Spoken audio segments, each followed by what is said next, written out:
Welcome back, everybody, to Stormwatch Monday Nights, featuring MCDM Kingdoms in Warfare and tarot cards, of which we already have one pulled. So, welcome back, everybody. It's ESP, it's queer, it's witchy, it's MCDM Kingdoms in Warfare, and all kinds of other cool stuff. I'm Essie, your storyteller. My pronouns are she, her. And we're going to go around the table. Sans Terra tonight, and we'll have everyone introduce themselves and let y'all know who they are and who they're going to be playing on this lovely Monday evening with spring vibes up in the Northeast. So, Ange, take it away. Who are you and who are you playing tonight? Hello, Omega Skills. Hello, everyone. Hello, hello. Hello, everybody. I am Ange. She, her pronouns, and I'm playing Thamus, our lovely battle-hardened paladin who's just sick and tired of war and refuses to let anybody die. 100 years of it. And thank you, Ange. Nick, Husky. Hello, Amberthus in the chat, and I usually go by he, him. Going to be playing Clematis Scamperpaw, the Harengon not Battlemaster, Barbarian Sorcerer, both wild magic subclasses, and yeah, just here to have a fun time and see what happens tonight. Thank you, Nick. And also, everyone's links are in the chat. And Avalon Willowbloom, hello. Hello, hello, hello. Avalon, she, her, they, them. And I play Rin, the changeling bard. Typically she, her, but you know, these things can be a little fluid. Yeah. Thank you, Avalon. And Jeff / Fatagan. Good evening. I'm Jeff, otherwise known as Fatagan on TikTok. And this evening, my pronouns are he, him, and this evening I will be playing Simeon, a Battlemaster fighter, but not the way you think, with also pronouns of he, him. Awesome. Thank you, Jeff. And who would like to give a brief recap of what happened in our redux after our reality shift, and now that we have all woken from a very strange dream and continued along after 100 years of taxing warfare, which can sometimes cause very interesting lucid dreams about being in a war that is much shorter. Anyway, who wants to do a recap? Quick question, by the way. Is the VOD that you posted of that last episode? The VOD is the episode. I was genuinely looking for a good spot to kind of transition over, and I think what we're going to do is there was a point at the end of that episode, and it's been heavily edited because I did some let's see, how should I best describe that? My DMing wasn't tip-top shape that night, so I made some adjustments, cleaned it up, make it sound real nice. Y'all sound amazing and perfect as you are, and at the end of that episode there is a scene where there's an altar, and Simeon approaches an altar, and there is a severed hand that you have, a magical severed hand, and reality starts to melt away, and you all start to kind of get like almost like the ending of a dream, the way that it was described, and that is a perfect opportunity to sort of segue into a new part from where we started here last session. Everything sort of still happened, but it just kind of makes sense from like a VOD lore perspective, with some retcons to kind of have it be like, oh, you know, it was a dream all along type of thing. Hi, Anna. No, we're just going over some retcons with the change of environs and setting. So Cool. yeah, and then there's the episode where you met the Geneve sister, no longer a Geneve sister, in the sewer. Before that, it was the Otyug. So those were kind of two episodes that we can kind of table for now, and then come back to. for putting those VODs up. But in the interest of catching up on the backlog of about 11 VODs now, what we can do is we can sort of pick up from that episode and skip to the episode where we had certain parts of the Kingdoms in Warfare episode where we had sort of been in the tower and meeting with the war room, but then again there's like certain characters and everything that were retconned now. So kind of that reality shift episode, and then officially we kind of retcon all the business that happened, and then in this world after waking up from a very strange dream and just sort of reorienting yourself was the last episode, if that makes sense. Okay. I'd be happy to All right. elaborate on specifics as well, because we have time. Well, we can probably talk about that a bit later because we got to do a recap. Cool. Started a bit. Okay. Um, Who wants it? not volunteering myself. Someone It's okay. else. It's okay. I know. I mean, if people can help me with it, I know that we essentially met up with the rest of the group, the rest of the army that had shown up to. I keep thinking The Arcassian Tilverton. ruins. Thank you, Arcassian ruins, because that other name's in my head. And essentially got ready to march off to our next destination. Yeah, so we are Go about ahead. 3 days out from the ruins of New Arcos, and we are traveling through the Deadlands to the Crimson Wood, or all the way to Iseeldale. Remind me? Through the Crimson Wood towards Iseeldale. The Drow of House Dal Rathir have been pushed into the Crimson Wood and out of the Shadow Tower, Bur Ithilas, and sort of dwell in the mountains and in some of the cavern systems within the mountains and in the darkest parts of the Crimson Wood. Iseeldale has been claimed, was claimed about 35 years ago, about 30 to 35 years ago, by the forces of Borthen Odror and Odror's Irregulars, the rebel forces that you pursue, that had recently launched the largest and most successful attack from their perspective in the entirety of the Centuries War. It's been just about 100 years that the realm has been at war. Generations have fought in various conflicts. The humans see various smaller conflicts where the elves, who are the ruling class, have described it as sort of one large war. That's kind of their decree. Now, this is all one single conflict. Dwarves also a lot longer lived. Not as long lived as the elves, but the dwarves also live 300, 350. Elders are usually about 375. I think the oldest dwarf was roughly 435 or so, whereas the oldest elf was almost close to 937 or so. So that's about the difference in years there.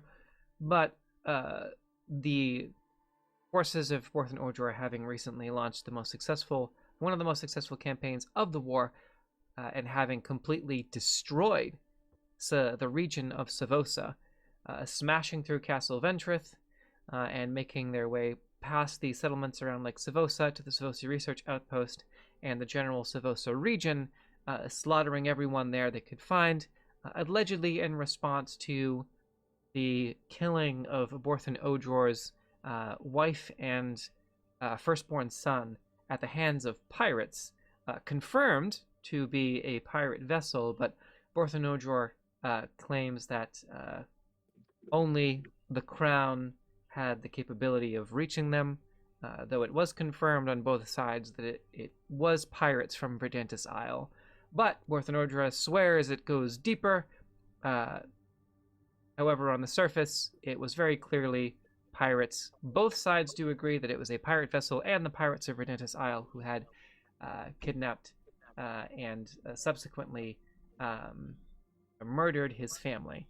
So in a fit of rage, blaming the crown, claiming that he has proof, launched an assault on Northwatch and then swept southeast through the Moriwood and into Castle Ventrith in one of the most successful sieges in the war, through Savosa, up towards Frostfire where they were beaten back, and now they are sort of amassing in Savosa, and the Crown is preparing for a counterattack. So DM Inspiration and or a Luck Point if you already have DM Inspiration for both Nick and Avalon. Thank you both for carrying us, starting us off with that recap. Appreciate you both. Any questions Well, on any of that so far, or continuations? I was going to continue with what we actually did last session. Oh, my with apologies. The Carry on. Well, you each get the it Fey anyway. woods around. The place we currently are on the map. Yes. I can't see the name because of the tokens, but that area had this like intense Fey presence. I believe didn't Clem pee through a Fey portal when no one was looking? Why do you gotta remind me? Oh, the DM will remind you soon. I've no doubt. Uh-huh. The world will remind you. Yeah, Osiateras. Anyway, Rin contacted her father via the sending spell and learned that he is in terrible shape and currently being held in Baraktal. And we, over the course of the last few days of travel, Rin has messaged him multiple times trying to gather information about Baraktal. We kind of like let that be background stuff. As we were starting to head our way through the Deadlands, we ran across, what was her name? Melissa something? Marissa Valeth. The Marissa. R Dragon. Yes. Yeah. Yeah. An R Dragon that seeks to no longer be an R Dragon, and gave us her badge and told us to tell those in charge that she is done, that she walks away from it. And that Full whatever disclosure, they Rin did was intent- accomplished, right? Yeah, they have their enemy was the phrasing that she used. Yeah. And she mentioned something about essentially returning to her family home and walked away from us. She gave us her badge and said that we would need it to get through the Crimson Wood, and off she went. And that, as far as I remember, that was essentially the last thing that happened, right? There was a brief altercation between Shark Terra and Simeon. Again. Yeah. We're getting up there with like the times she has hit you personally versus the number of times you've been hit by an enemy, and I delight in that. I can't wait for that number to overtake. I feel like that's just a thing that's going to continue to happen. 100% until someone gets remove curse. True. Nothing like a little bit of inter-party drama caused by a cursed idol that someone absolutely desired to pick up. After Keynote, thank you for the follow. Take that. All right. I mean, it wouldn't be a cursed item if nobody wanted it. Exactly. Yeah, but it gives Thank good you, stuff. Jeff. Right? Yeah. I mean, land shark. Right? We have the land shark. So I got a little carried away with the lore. So thank you for bringing me back. Nick and Avalon. Recap good to go? All right, awesome. Unless someone thinks I've missed something important. Yeah. Okay. Well, both of you can add a DM Inspiration and or a Luck Point if you already have DM Inspiration, or you can bestow your DM Inspiration elsewhere. It's up to y'all. Who doesn't have inspiration? No. It's mine. All mine. Jeff, do you have Does everyone have inspiration? Ange, do you have Inspiration? I believe I do, actually. I think because I kept getting it and having, run out of space to keep it, I had used mine last session. Then you can have it, because we need to use it more often anyway. Okay. So, I am inclined to agree with that logic. I am now inspired. Again. Thank you, Nick.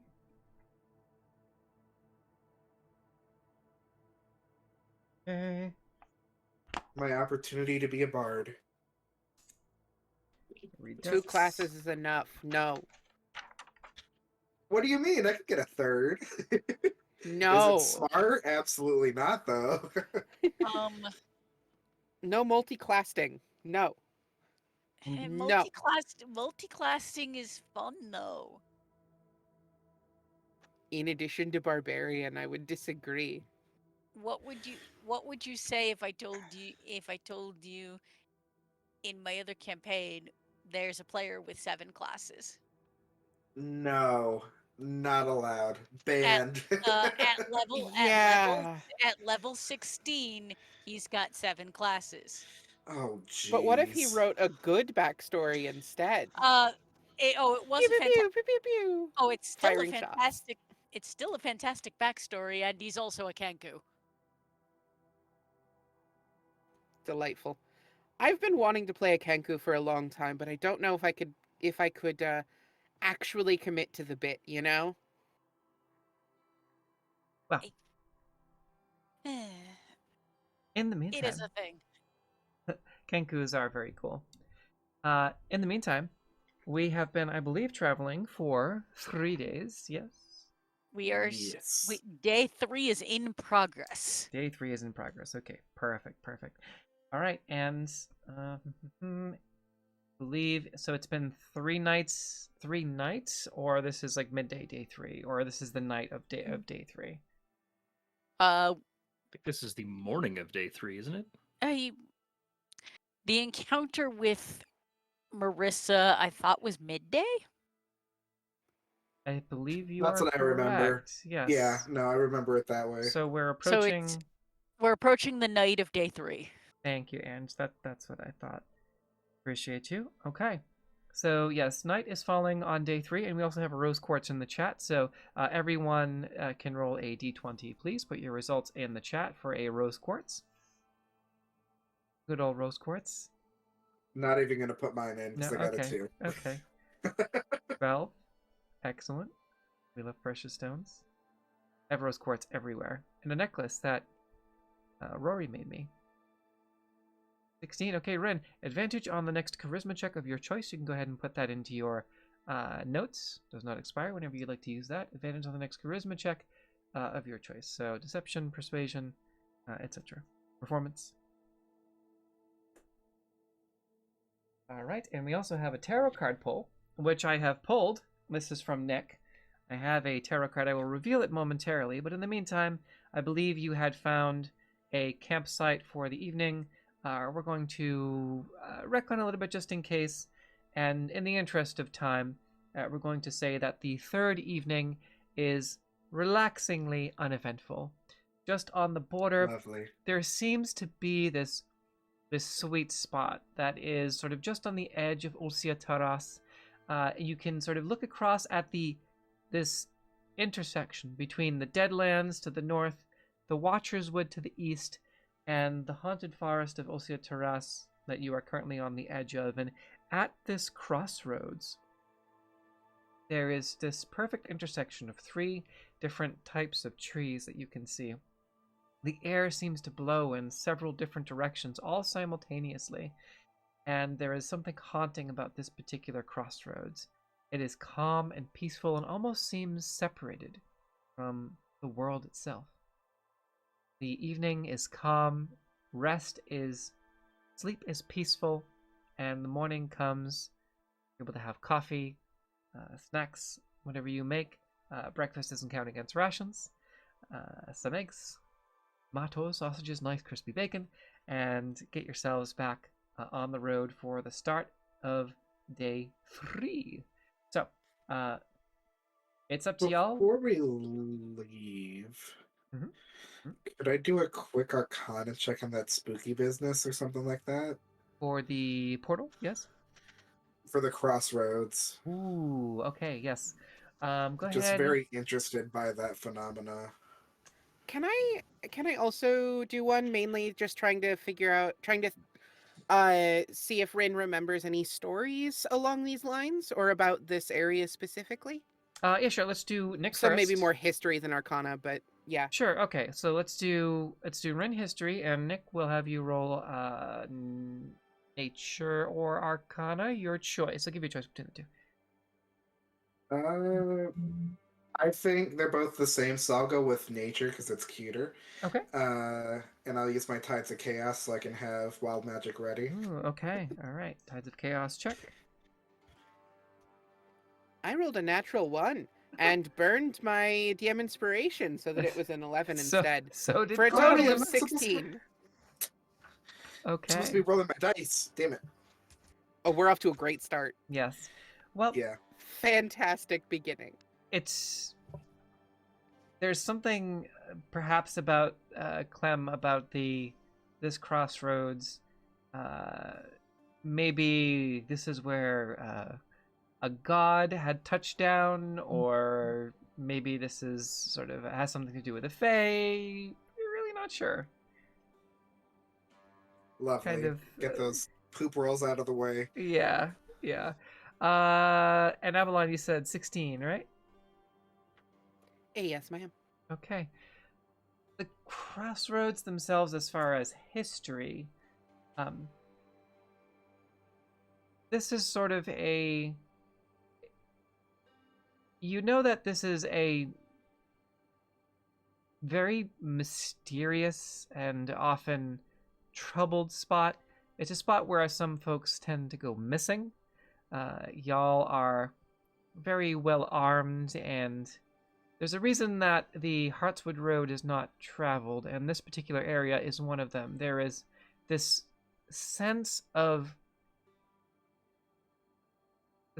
power here, and during the wee hours of the morning, travelers who dare to travel at night seem to mysteriously disappear or vanish. But beyond that, a natural or scientific explanation, beyond that there is a phenomenon here that often sees people disappearing, is beyond the knowledge that exists. The actual reason for it is up in the air.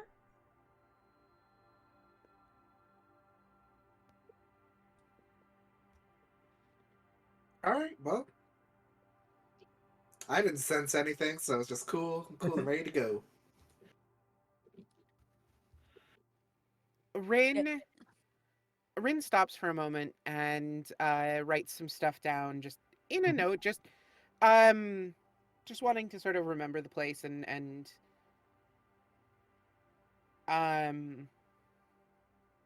yeah, just scribbles a quick note before we move on. Okay. Day 5 commence? Day Or day 4 commence? Okay. And I think I actually have an exact date for you. So, who would like to make roll a d20 for the weather? Who would like to do the d20 roll for the weather? Not me. I can make a please. d20 for that. Okay. All right. I was gonna say Thank our you, rolls Simeon. were kind of. Oh, there's mine. Hey! Start the Everybody night. gets on a negative Frog. one. You get a -1. You get a -1. The rainfall about an hour into your travel is torrential.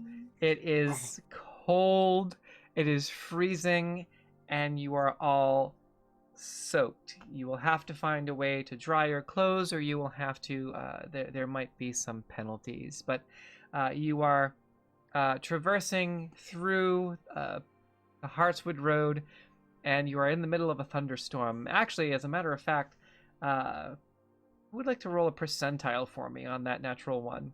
Who wants to do... Actually, everyone roll a percentile. Everyone roll a D100 for me. Great. How does this negative You're effect fine. of the weather interact with fur? It's likely not very pleasant. You're probably just a little bit more miserable than everybody else. Okay. 42, okay. You're fine. Whoever rolled the 47 is fine. 42. I rolled Rin, you're a fine. 34. 34, 18. Okay, yeah, you're all good. Yeah, nobody gets struck by lightning and dies a horrible death on the road. Wow. All right. That was a possibility? Lovely. Dexterity the saving Stormlord throw. is a great and wonderful Yes. person. I wouldn't say anything bad or negative about the Stormlord. Definitely a chance for a dexterity saving throw, and then on a natural one, and then on a natural one on a dexterity saving throw, you might have been in trouble. I mean, But- fuck the Stormlord. Yeah, yeah. No, the Stormlord is definitely here, on the road. Now, if you're from the northern settlements in Karnos, the Aldaran territory, that is a blessing. A blessing. But for the rest of y'all trying to just sort out a war, not so much. But the Doesn't ground, matter what world we're on. The mood persists. yeah. The ground turns to muck, and the thunder directly above you. A bolt of lightning, Thamus, kind of strikes one of the trees to the east, and you can see that the tree is split in half as you are traversing the road. It is miserable and continues into the evening. My question to you is, do you traverse a little bit east into the Watcher's Wood, which is not entirely secure, but is mostly secure? Or do you traverse into the Deadlands, full of dead, gnarled trees, in any particular location? Or do you traverse the Dead River? I I'm stand by what gonna I said before, that we should stick to the Deadlands just so we don't risk running into rebellion soldiers. Would a survival check get me any useful information? It absolutely would. If you'd like to go ahead and make a survival check for me. In that case, I'm gonna do that. Here come that fourth nat Um, one. Nope. That's an 18 on the die for a total of 22. Okay. So it's just roll 20 that hates us. I see how it is. And I Yeah. rolled physical dice too. I'm due for a 1. It's coming. I know it. But not this time. The rain will likely the storm seems to be almost following you, but when you stop for the evening, if you can weather another hour after nightfall, the wind and the rain is miserable. Lightning struck a tree. You're absolutely trekking through the mud. Can I try something? The Watcher's Wood might give you the best canopy for the ongoing rain. It will likely also continue to rain through the evening. Not as hard as it has been, but as far as cover from the canopy, that would be likely the Watcher's Wood is the best destination. But yes, Rin, what would you like to try? So I know this would be a long shot if it's even possible. Mhm. But could I possibly try to entreat whatever power I felt near the crossroads to stop the rain if it can? Ooh. First of all, Say, I would like. Go ahead. Rin pulls out her lute and starts sort of playing along with the rain, almost in time with it, and sings in Sylvan a song about the land missing the sun during what seems like an endless rain, in an attempt to, I guess, just make whatever's raining feel bad. I don't know if this will work, but she sensed some sort of power. The area is mysterious and elusive. She's trying to make it feel bad for raining, I guess. And Clem would like to assist by using Mage Hand to block the rain from hitting the lute as best as possible. Okay. Trying to keep it at an angle so it's like a umbrella for the instrument, so that the notes actually resonate the way that they're supposed to. Okay. By the way, it is Souls Day, the 14th day of Eocasta, the third month of the year, of which there are 328 days of the year, with 329 days of the year occurring once every 7 years at the summer zenith, of which it is one of those years. But that being said, yes. That aside, you do a mage hand. Kind of at certain parts, it kind of goes through, and it's dodging large bits of rain. But you're still, I think, as you can see, Thamus kind of scanning the horizon, scanning towards the Deadlands, scanning towards the Watcher's Wood. Those feline leonine senses really working overtime for them, kind of just as she kind of smells the air and looks around on a pretty high roll. We'll come back to you in a second, Ange. But for Nick, you can see with Clem that sort of... what does your mage hand look like again, specifically? I mean, I would say it looks like a rabbit's paw. Okay. Oh, that's cute. I like that. So yeah, like kind of a floating spectral rabbit's claw. Does it have a little keychain hanging off of it? Oh my Oh, god. Oh my gosh. No, I would say probably not. But it's adorned with flowers around the wrist of it. Very pretty. I love it.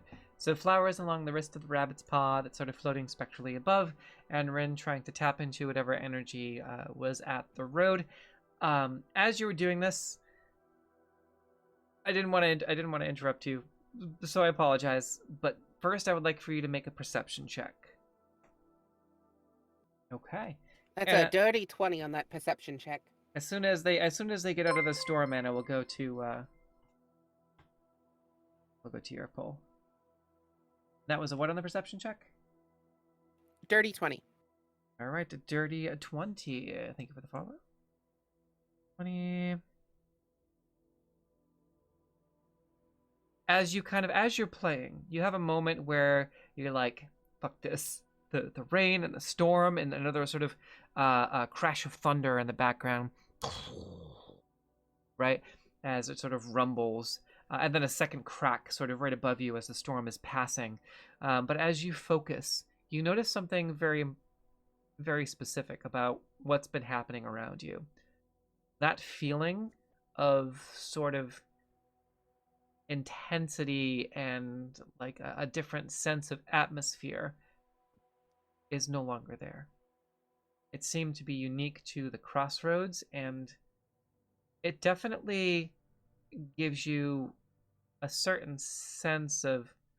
Roll an insight check for me.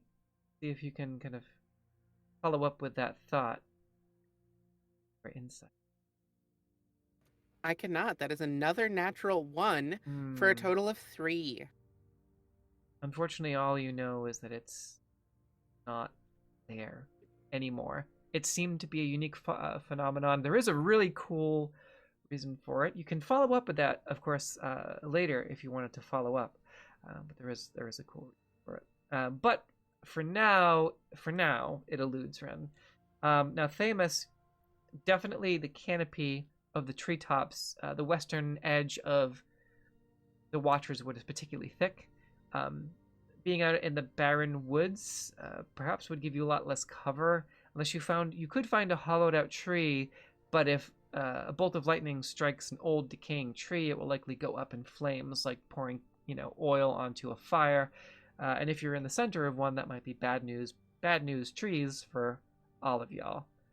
So kind of like a we're not gonna go with bad news bears. I'll just kind of point all of this out and kind of suggest we go that way, but not too far into the woods in so much as we lose sight of everything else, but in enough for that added canopy and security. Okay. All right. Awesome. So that's a suggestion. What does everyone think? Amos hasn't driven us wrong yet, so I think we'll follow their lead. Rin will defer. She was trying to play songs for the rain, so like clearly she don't know what's going on. Rin will defer.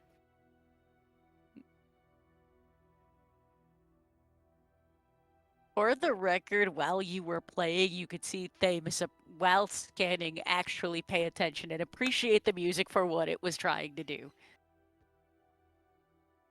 Yay. Did not go unnoticed.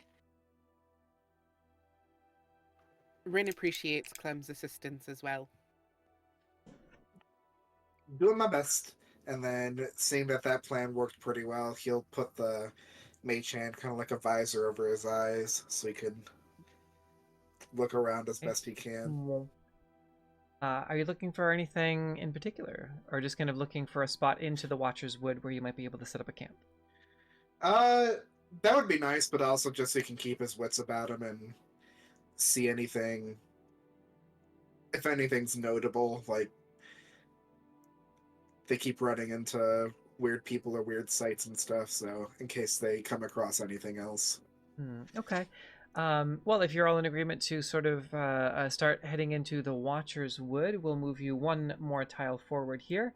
And as you're kind of traversing into the woods, I'll say, Clem, go ahead and make a perception check for me as you're kind of scanning the horizon as you all, the rain still falling, make your way into the Watcher's Wood. What's your passive perception? Keep using Roll20. Passive's probably the same. One sec. Okay. My passive's a 13.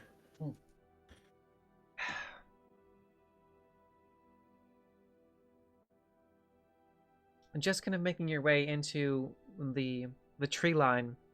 Nothing out of the ordinary here, just sort of a thick patch of woods on the western edge of the Watcher's Wood as you sort of traverse in, and the rain, you can immediately feel a sense of the rain kind of stopping. Thamus, from your earlier roll of over 20, the best course of action would likely to be this is, I have to say in advance, this is not intentional, and I apologize. The dice hath decreed that this is how things happen with the storm, and it is true. It is a fact that if you were to find a nice warm cave and start a fire, that you would be able to dry your clothes. Thamus, again on your roll of 20 plus. The rolls are very interesting tonight. That is likely the best way to dry your clothes. Now, if somebody else asks one very specific question, won't say what it is, I'll just leave it there. But in the meantime, Thamus, you kind of get a feeling like that is probably the best course of action. Okay. Do I have... My perception is garbage.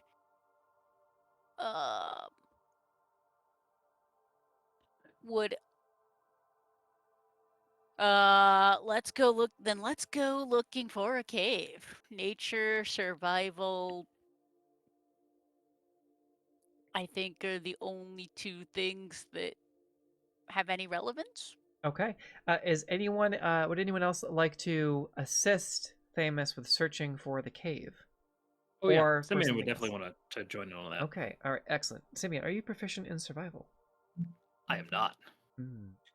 How would you I'm good at skulking about?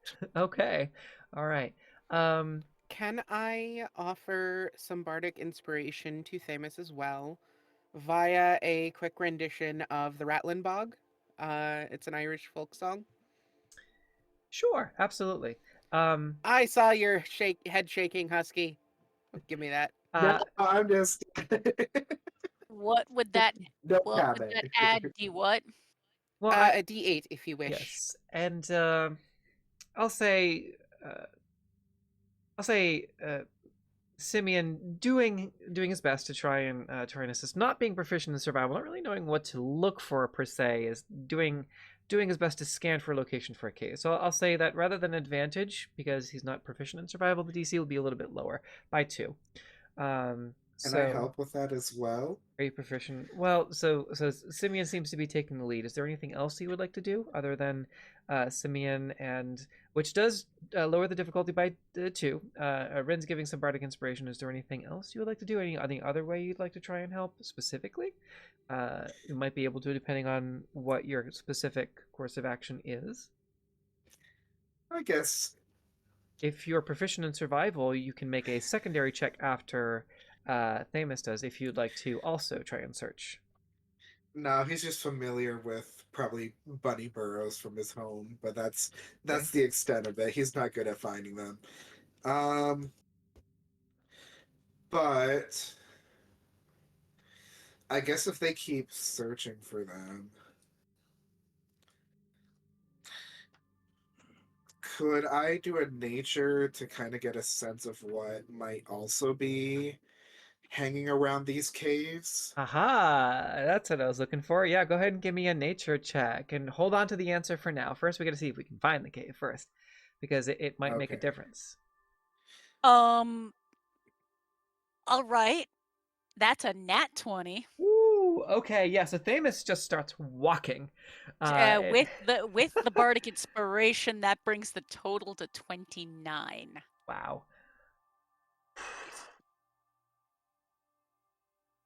You find the perfect cave. I gotta respect the nat 20. You find two.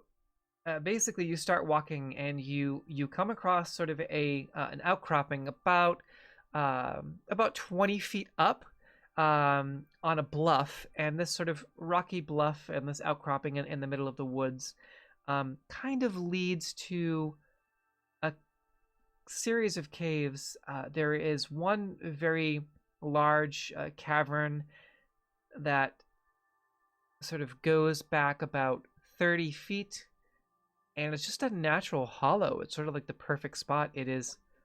You feel like there's been some critters that have used this before, but whatever was here has long moved on. And then about 100 to 120 feet down, there is another cave system, another cave that sort of has, you do kind of scope out the area, and you see the secondary cave system, but you just kind of get a bad vibe from it. And this smaller cave seems more easily defensible with your nat 20. So 2 separate caves here. One that actually extends a little bit further in, about 40 or 50 feet, and then has a secondary tunnel leading into a deeper portion of the cave, and then this one that's about 30 feet in.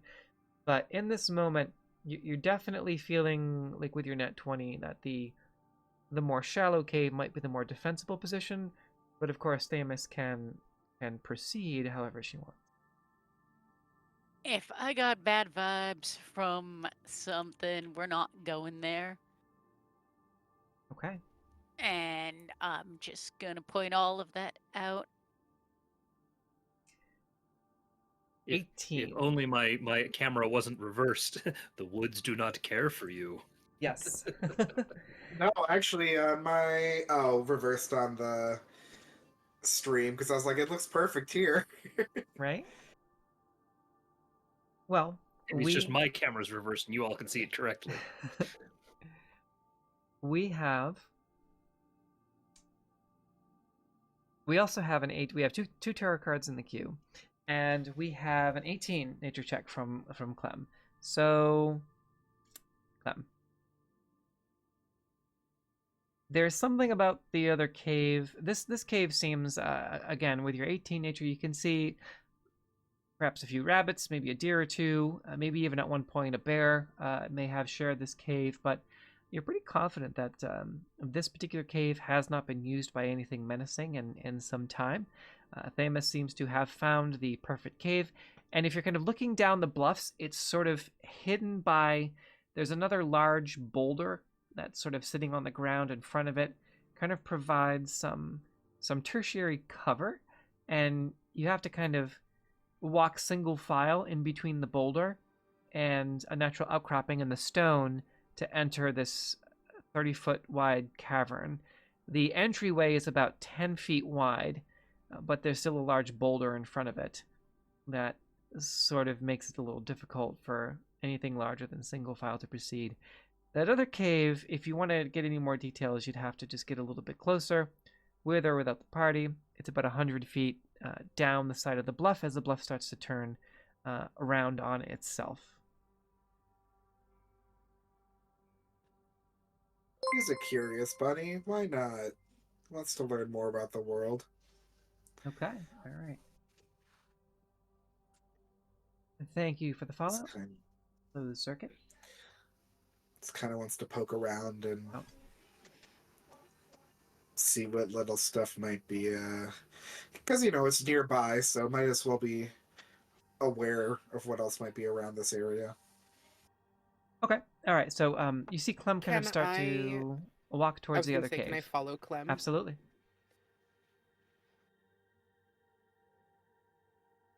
I do so. Okay, all right. So Clem and Ren, anyone else joining them as they sort of traverse southeast along the side of the bluff here? Famous will just kind of basically set up some semblance of camp, if you will, and basically stand guard while they go exploring. Okay. All right. We'll scream if anything's bad. All right. And Simeon, are you going to stay with Famous and sort of defend to keep a watch at the cave as they set up for the evening? Yeah. Okay. All right. All right. So we have Simeon and Famous in the cave, and Ren and Clem kind of traversing. Night has fallen. The rain is still falling at this point, and I forgot to do this earlier. Could I have everyone make a Constitution saving throw, please? Just for the weather. At this point, having a little bit more is... What the? 16. Okay, 16. The dice continue to not like me. That would be a 9. Okay, a 7 for Ren. 7. All right, modified. Go ahead. 26. Perfect. Okay, you're good. Simeon and Ren. Simeon and Ren modified exhaustion, so you each get -1 to all ability checks, attack rolls, saving throws, etc. Until you finish a long rest. As the rest of you kind of and power through. We're going to say Tara, who's not here, just succeeds, and Tara is also helping you set up camp inside the cave. Okay, because Tara's been with you as well. And for, again, the two that failed, it's a -1 to ability checks, saving throws, attack rolls, etc. Modified exhaustion. And then we go back to Rin and Clem. Clem approaching first towards the cave, I assume. Clem taking the first position. Then, if you don't mind, stealth as well. Babe, can you grab my beanie from over there? Ditto on that. Thank you. Thank you, love. Yeah, okay, so 2 stealth checks, please. Thank you very much, my love. You. There's a nat 20, finally. Same! I also rolled a nat 20! Shenanigan 20s! I think someone's dice are quantum entangled. Right. Don't know. I've total 29 for Rin. Oh wow, it's chilly in here, and I'm having a bad hair day, so I'm putting my beanie on. Expertise, baby. I have one die that tonight has only had one roll less than 15. Wow. So I'll take it. Yeah, so that's the dice. 25 and a 29. Wow. Okay, yeah, you're able to stealth right in, and the first tarot card from earlier from Nick is the Beast Inverse. So we're going to put that back. Reminder that you do have whole owlbear. Anyway, reminder that you do have a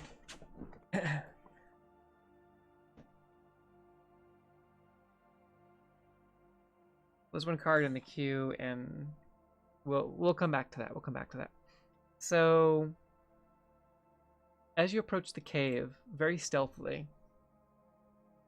you can see bones and blood and viscera just spread through the floor of this cavern, kind of pretty perfectly covered by mounds of dirt and slime and natural predators, right, sort of tearing apart these other creatures. You even see sort of the skeleton of a very large creature, kind kind of like a bear-like creature that seems to have been torn to shreds, bones cracked, as if teeth marks and claw marks in the bones. There is no gold or coins or anything like that, so your immediate thought is that it is not a dragon, but it is something that can absolutely destroy and eviscerate an owlbear. Something more primal. I do have a quick question. Mhm. Are there any is there any like paraphernalia of Odor's rebellion? Bits of armor, anything like that would be recognizably theirs? Ooh. Make an investigation check. As you're kind of checking, not above the, not that your eyes can see right now, just by a cursory glance, I should say. It was a total of 10. Nothing really catches your eye. Nothing shiny. Nothing. Okay. Pointy. Did my nature pertain to this at all? Yes, and with your nature check of 18 from earlier, that is it's gonna carry over here a little bit. This is a very large, very dangerous creature, and from being connected to the Feywild and more natural things, you've got a pretty good sense of what can take down an owlbear. And Clem, if it's not a dragon, it's likely probably one of three things: a manticore, a wild griffin, or a wild griffin, or a wyvern.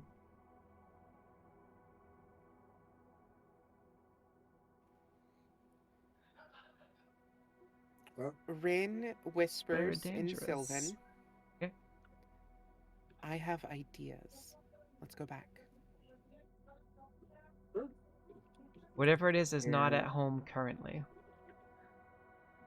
Clem is going to see if he can see anything notable here before leaving, just in case.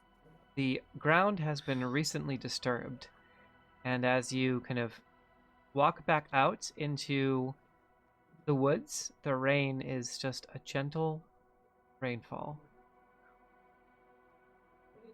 Just a gentle, almost like a light rain, like a gentle drizzle. You barely feel it, and you just hear a very distant rumble of thunder. The storm seems to have moved on.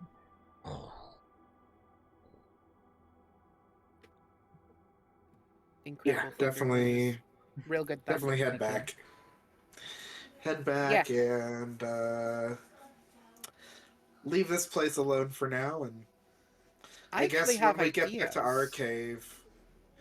Sorry, when we get back to our cave, is there any, like, if it could fly in, would he be able to, or is our cave small enough where it's not really much of a problem? It could likely squeeze in the spot where the top of the boulder sort of rounds, the top of the boulder sort of rounds off a little bit, but it would probably be stuck there for a few seconds, for about a round. Okay, so ideas. You have ideas? I'm curious. Before it was able to push through. Well, I don't think it's in our best interest to try to fight whatever it is. We didn't see anything worth getting in that cave. There is something large enough to easily take down an owlbear in a cave just that way. I don't think it's worth fighting. There didn't seem to be anything shiny or noteworthy in the cave. But what we could do... Does anyone have a Voskratorian cloak that they're not particularly attached to or something of that nature? I'm thinking we put a scarecrow outside that cave, and any Odror fuckers, if they try to attack that or something like that, they'll piss off the big monster. And it'll be a warning system for us to know if there's any problems. And I might get some bad people killed. It might be a real big problem for them, yeah.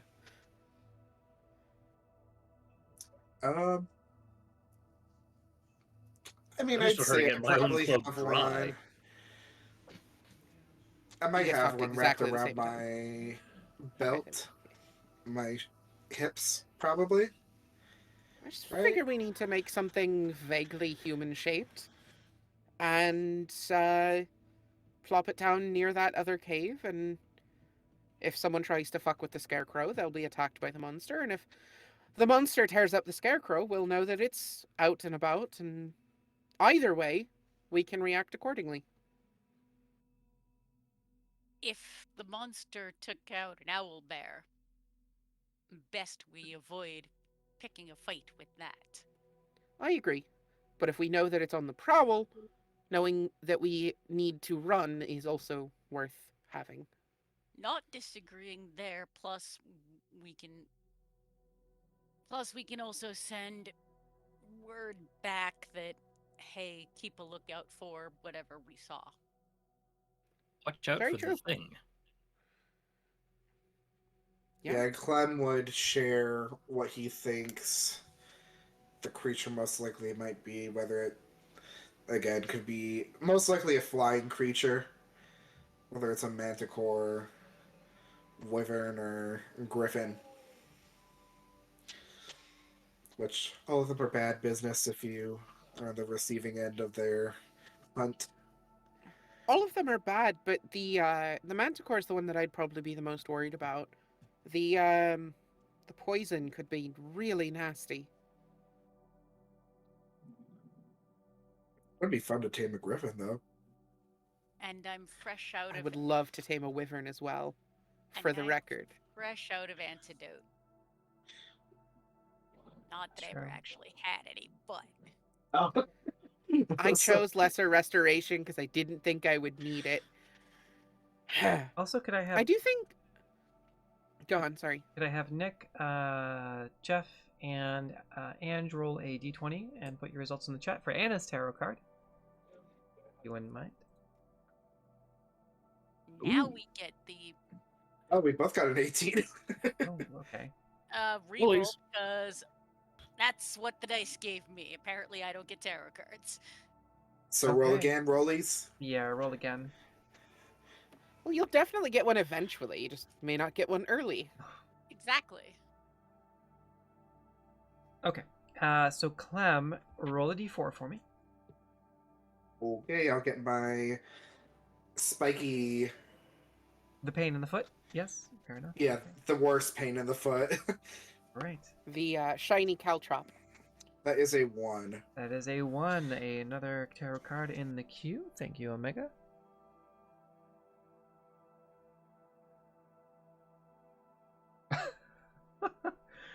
Okay.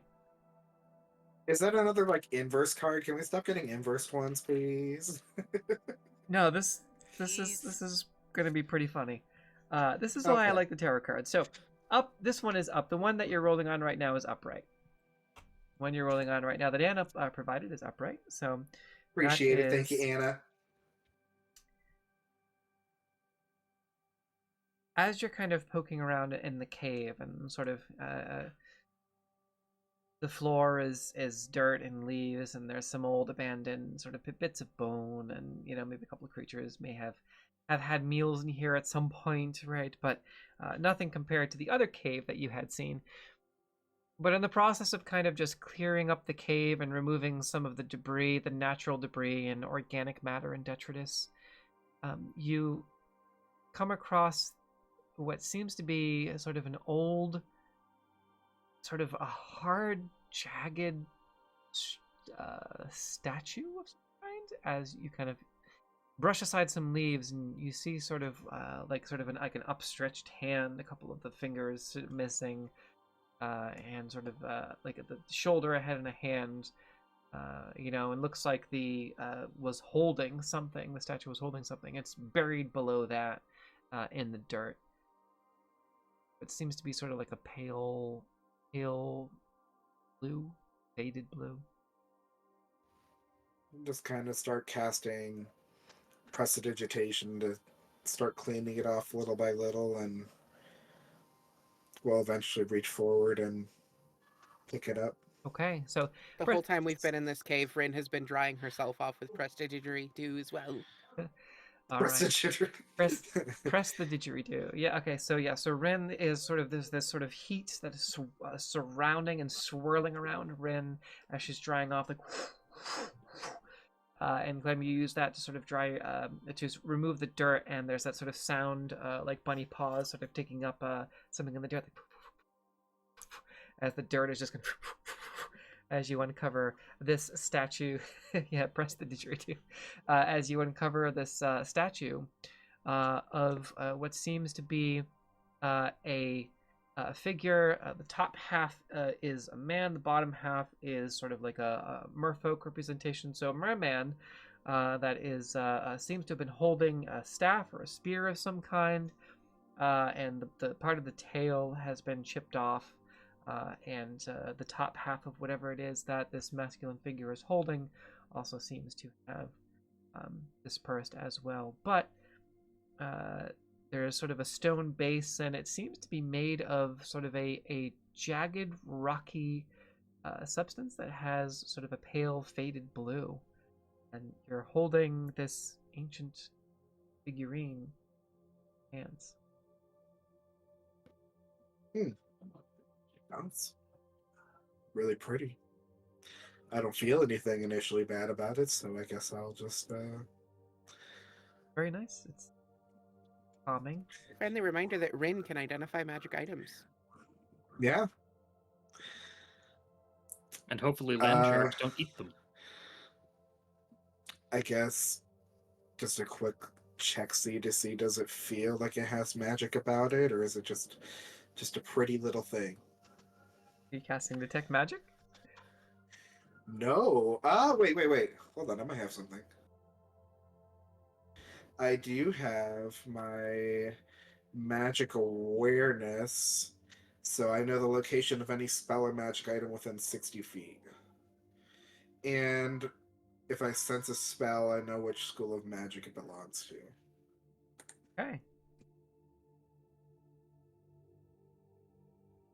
You start to control your breathing and really tap into the air sort of surrounding this cave, and really start to think about something calm. And the statue does have a calming effect, and as you start to sense around you, there's only one spot in the cave other than the magic items that you hold on your persons that sort of glows with sort of a new feeling. It's faint, but very easily identifiable. It is the statue that you hold. The School of Magic is... it's divine. Seems to be some sort of divinity magic that has been sort of channeled into this statue, sort of enchanted with divine magic. When you said I felt another spot of magic as well here? Nope, just the things that everybody has on their persons. Like if anybody if anybody else has magic items. Other than that, that seems to be the only thing. And that was Anna's tarot card with the two. No, just the elemental. Ooh. The elemental. That's pretty. Yes, I really like these cards. Again, Weird Works LLC, the Adventurer's Tarot. Go ahead, Cliff. Yeah, he'll just bounce a little bit over to Ren once he finds that it didn't kill him on the spot, and we'll just politely ask if she can. Yay! Oh yes, Jeff has them. There they are. The Adventurer's Tarot. Very cool. Thank you. As a plug for our friends over at Weird Works. Ren, if you don't mind, would you be willing to help me figure out what this thing is, what it does? Rin, after she dried herself off, is sort of sitting there, like, cleaning and tuning the lute, and she looks up. Right, yeah, absolutely. What did you find? Oh, just this thing. I don't know if the other bits are around the cave or anything, but it'd be cool if I could find them. But just wanted to see what it maybe does, see if it might be cool to have. Yeah, I can take a look for sure.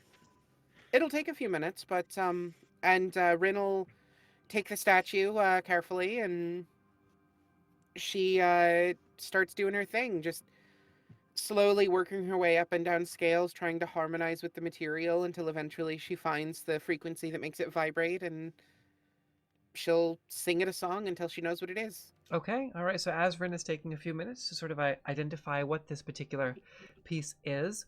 Clem, go ahead and make an investigation check for me. Since you did detect magic before and found it this way, the DC will be a little bit lower. We'll say 11, but go ahead and make an investigation check to see if you can find the remaining pieces.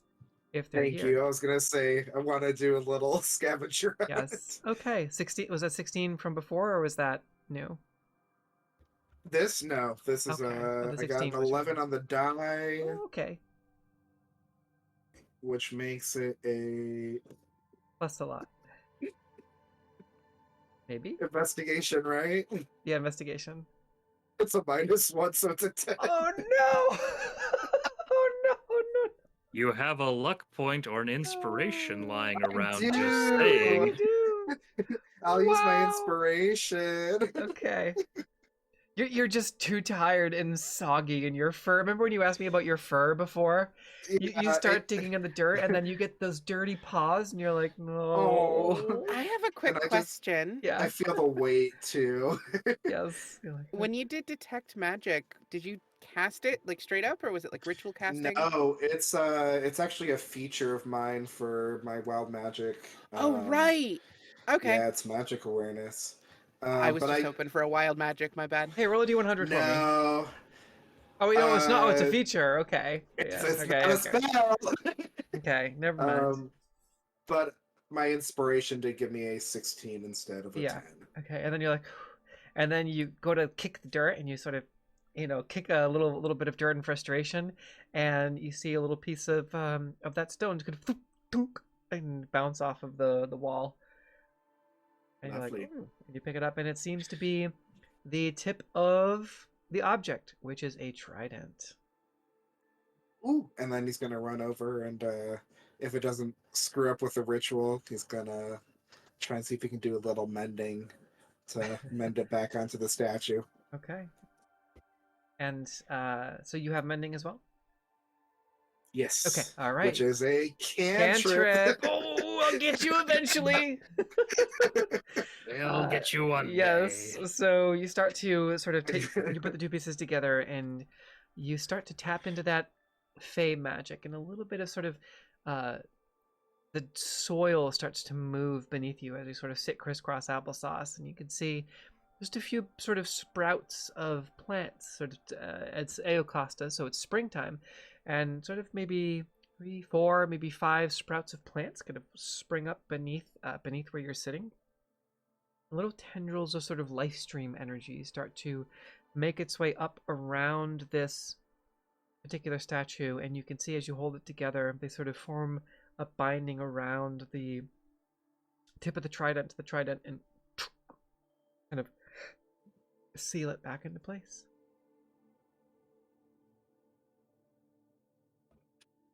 There we go. As Ren is sort of like, oh, singing to the statue, you're kind of also like, making sure not to disrupt the process. But right around that time, as you finish your song, this is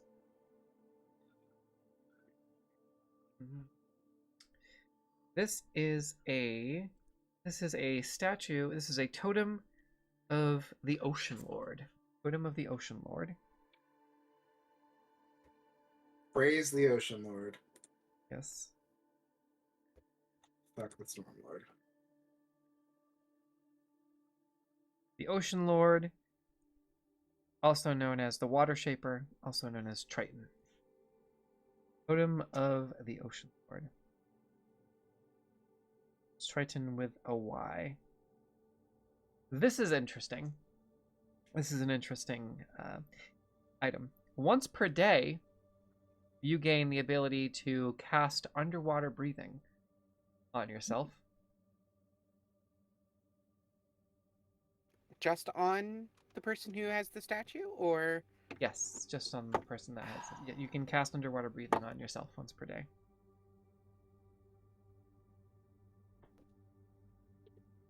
Wow, that'll be interesting to see a rabbit underwater. I would say ask Jimmy Carter, but It also gives you a swim speed equal to your walking speed. Nice.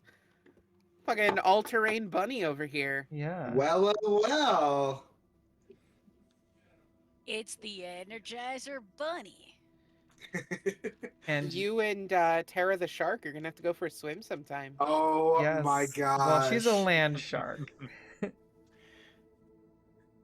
And it also gives you advantage on perception checks made to determine the location of objects, locations, or items that are below the surface of the water. Advantage on perception and investigation checks made to determine the location of an item, person, creature, location that is underwater. Okay. Why? Very, very cool.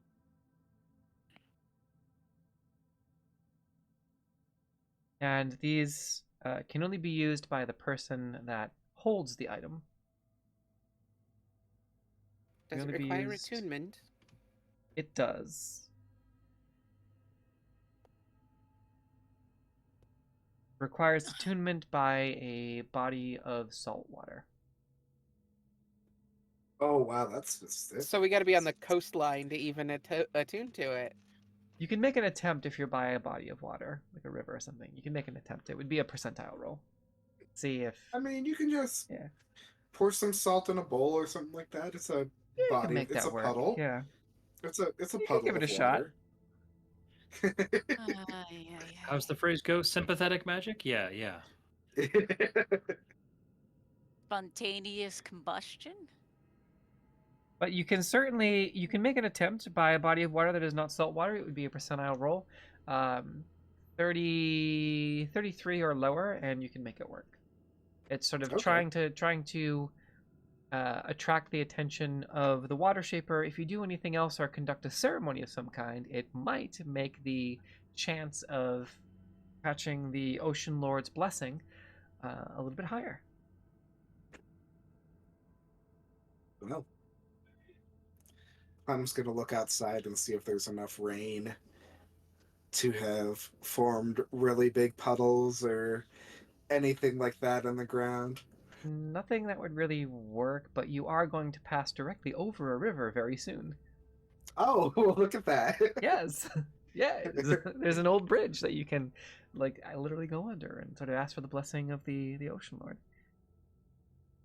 And investigation is, let's see, I always get that one. Let's see if that is intelligence or wisdom.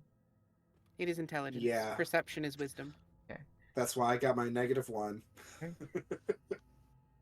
So advantage on perception, wisdom checks, and investigation.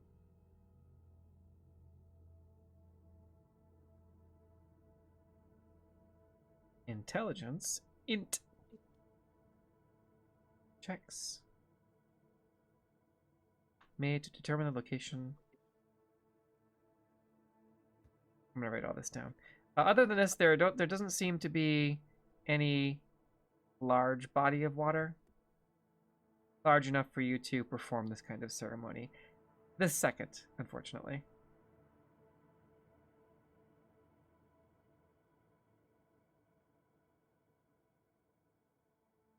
That being said, what else would y'all like to do for the evening?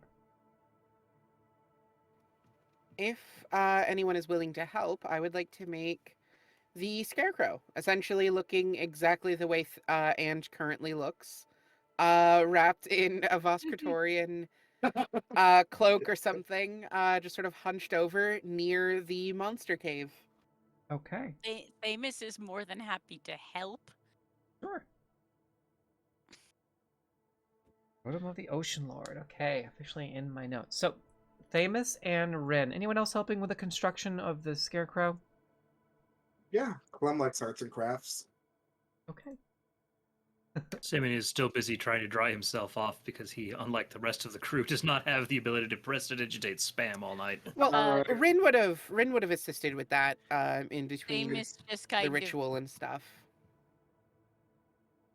I thought part of our setting up camp was including building a fire for that purpose. That it right. is And Simeon is with the fire, steaming, sitting by, yes, sitting by the campfire, just steaming.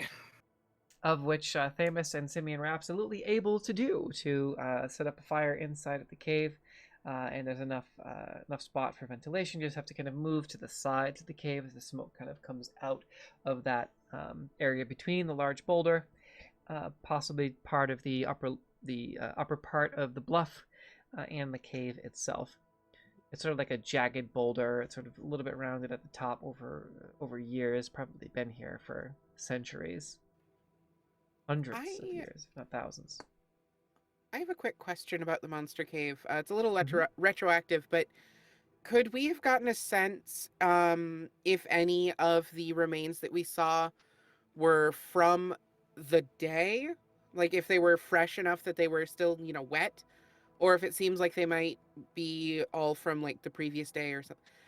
I want to get a sense if it's diurnal or nocturnal. So are the remains fresh enough that they would suggest daytime hunting? That would be a nature check. So go ahead and we can retroactively do a nature check. I think... Dirty 20. Clem will let the both of them do the building. He'll... Yeah, anyway. Okay. All right. Dirty 20, yeah, absolutely. This... Whatever is in here seems to be nocturnal. A nocturnal hunter.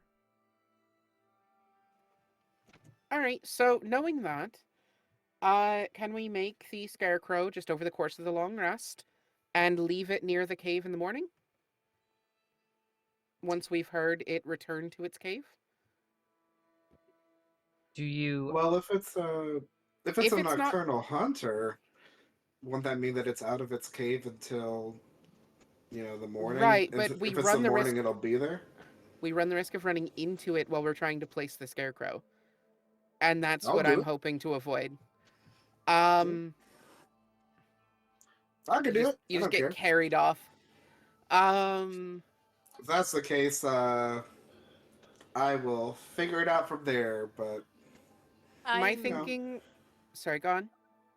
I was going to say, I will defer to everyone else, but I am happy to agree with waiting. I am also happy to guard whoever wants to go out now, if anyone. If we place it before we try to go to sleep or whatever, then the creature will tear it apart when it goes hunting tonight, and it will accomplish nothing. If we leave it behind when we leave in the morning, it could be a draw for enemy scouts or whatever, and they could wake the creature up trying to attack it tomorrow. Yeah, maybe if we leave the fire burning, leave it running too, then maybe scouts or whatever will come here. We could. Yeah, Remember, only you can prevent forest fires. Oh, it rained enough, right? We were told that the downpour was, quote, torrential, so I'm sure it's fine. I don't think we're at risk of a forest fire today. Get all those pine needles to start a smoke screen. I'm not playing a druid in this campaign. Carry on. Yeah, sure. I'm just the careless one, so I defer the smart decisions to you, Rin. And everyone else besides me. I think I'm the lowest on that totem pole. Oh, I have right there with you. I don't know that I desire to be a leader of any nature, but I will take the compliment. Thank you. So do we just want to work on this over the course of the evening and place it tomorrow as we're leaving? And then set up a little... Yeah. And then set up watches and kind of get some rest, finish drying off, etc. I think we've had enough adventure for one day. Have we? Picking a fight with a nocturnal creature is something I would not like to do. been a long day. It's been a very wet day. But we haven't had any fights along the way, have we? That's Other okay. than our own, just sparring. I mean, that's true. Perhaps you and Simeon could run some exercises or something. Simeon, you want to fight each other? I mean, I guess if you want. No spell casting. If you cause a fireball in this cave, we will be very angry with you.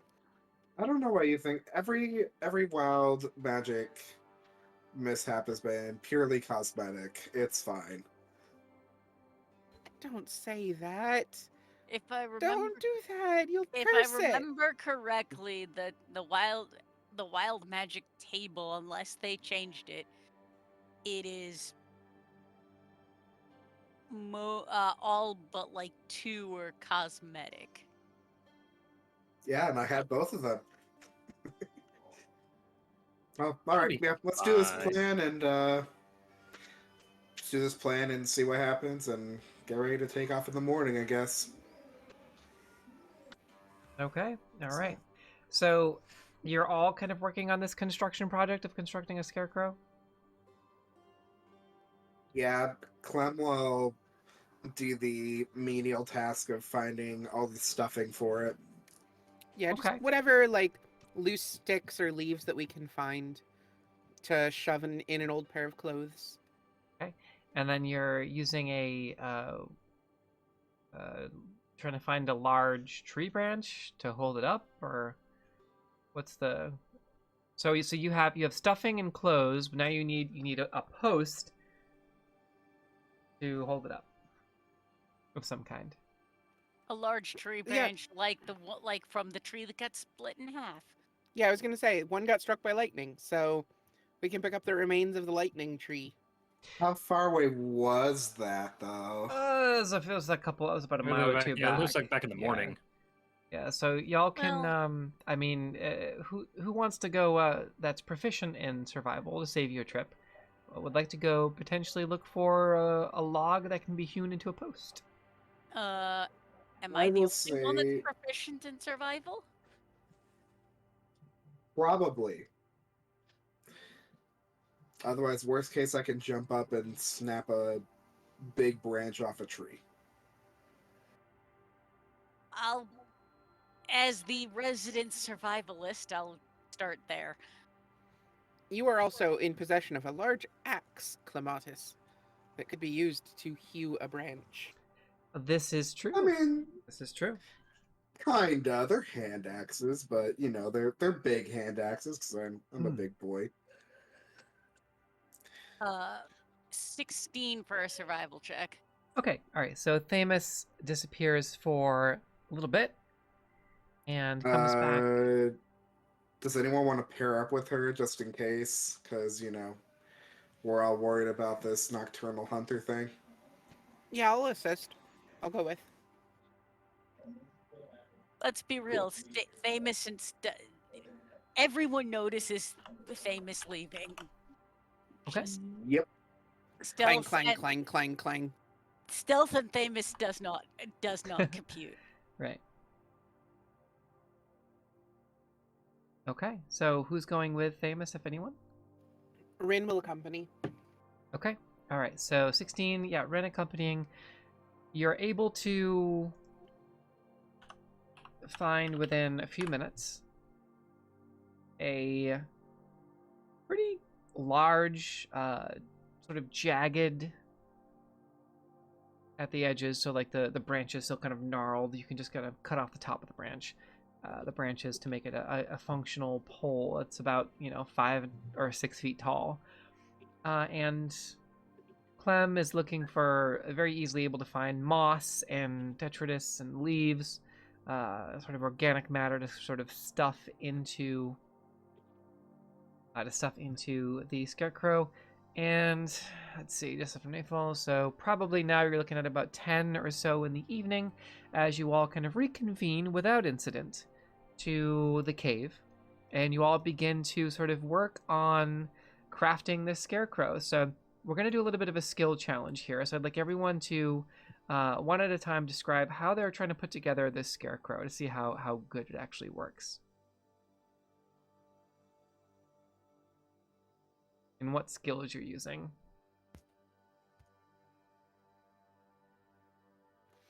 Rin uses her extensive knowledge of anatomy and such to help shape the body and sort of proportion the stuffing in the clothes. Yeah. All right. So go ahead and make a medicine check for me. Of anatomy check. Clem would probably be fishing for an athletics by essentially trying to help keep everything together, like binding it all together, making sure the post is secured in a good spot, but also making sure that when everything is closed up, it's nice and tight and not essentially exploding out. So it's not just like a loose thing. It's actually filled to the brim and looks perfect. Looks like it's nice and compact. All right, athletics check from Clem. Could I possibly use my changeling abilities to sort of troubleshoot along the way, bouncing back and forth between what I've done and how it looks, to fish for advantage? What's the I would just say the no. changeling shapeshifting. Okay, that's fine. 12 total. 12 total. Okay, all right. All right, and a 15 athletics. Okay, so it's sort of tied in there. It looks vaguely humanoid enough. As much as I'd like to also use athletics, I don't actually have a creative way to do that, and therefore what makes more sense would either be nature or survival. Okay. Because we're going to assume that Themis has seen this done before. Yes. Yep. And therefore can recreate it. That would be the theory. Sounds good to me. I'm not sure if that would be survival or if something else would be more relevant. Either way, I would say it's probably survival based on kind of what you're describing.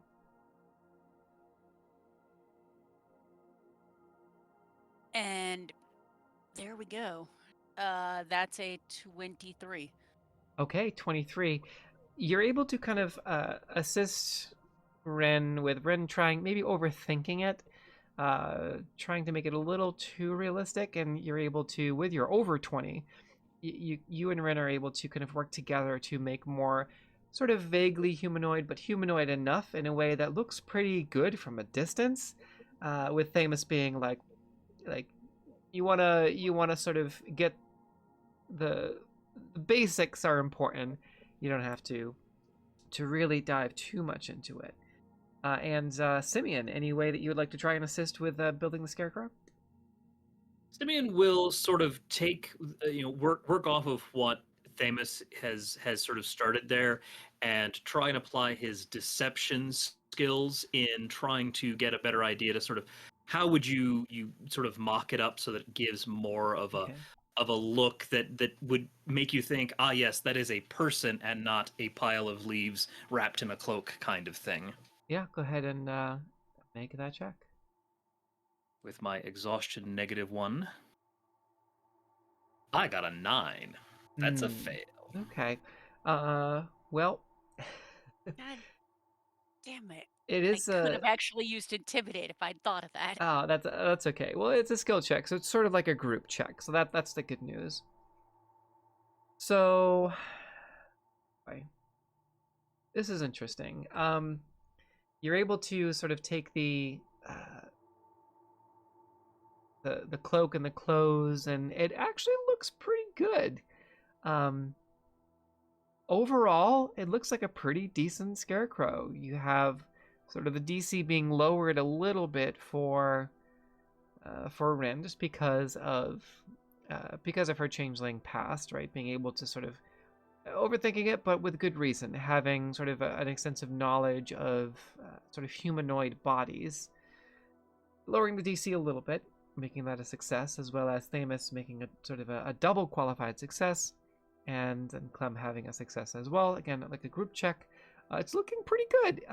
It's a pretty good scarecrow, and you have your sort of the red and gold colors of the Sevakarar, because the Vasquatoria doesn't hasn't quite come into existence yet. It's the Sevakarar, or the Banner of the Queen, the Queen's Realm, yet to be sort of officially named. But yes, still the red and gold of the Queen's banner, and you're able to sort of make it look pretty realistic. And you put a sort of a tricorn hat. So one of you has a tricorn hat somewhere folded up, military issue. You're able to pop it right on there. Looks pretty good. Question is, what would, now that you've looked at it, it looks really good, what would you like to do with it officially as a group?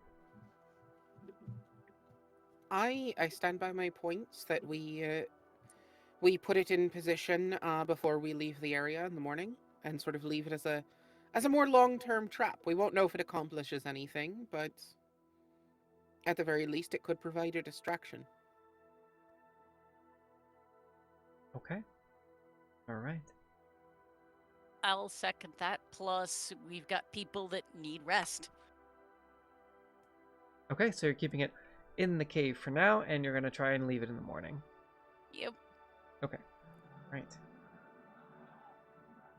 So, who is taking first watch for the evening? Ren can take first watch. Okay, all right, fair enough. Anyone taking first watch with Ren? I was going to say, are we doing this in pairs, or... Tara can take first watch with Ren. Okay, there we go. Okay. Some rolls here. Okay. Simeon will take second watch. Okay, Simeon for second watch. And for third watch... Famous will do third, that's fine. Okay, all right. So with Ren and Tara having a dual first watch, go ahead and make a perception check at advantage, and let me know what your passive perception is. Ren, please. I rolled a natural 20. Give me a moment for the final total. Ooh, okay. Rem will volunteer himself for any watch if they want a buddy. Otherwise, he'll sleep. Yeah. Okay. Total 22. Two. Good. 2. No.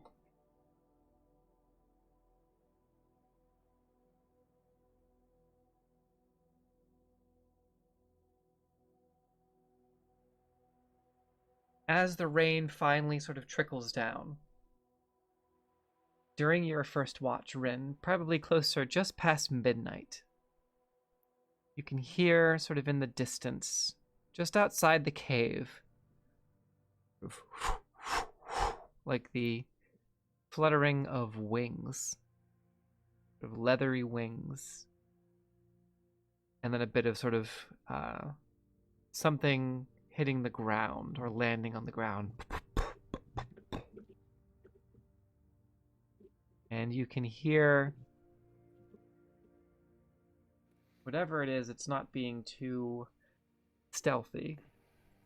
When she hears that, I would immediately make sure that there's no light or anything like that on. No, like she would extinguish her dancing lights, the fire would be out, that sort of thing. Make sure there's nothing indicating that the cave is a lure. Okay. As you sort of make sure that any embers are covered in the remnants of the campfire, you can hear kind of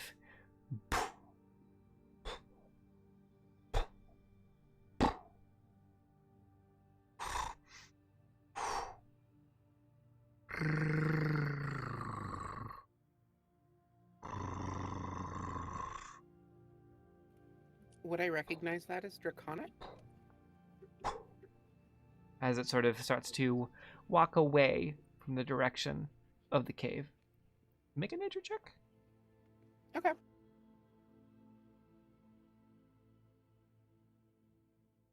Well, it's a 4 on the die, so I suspect not.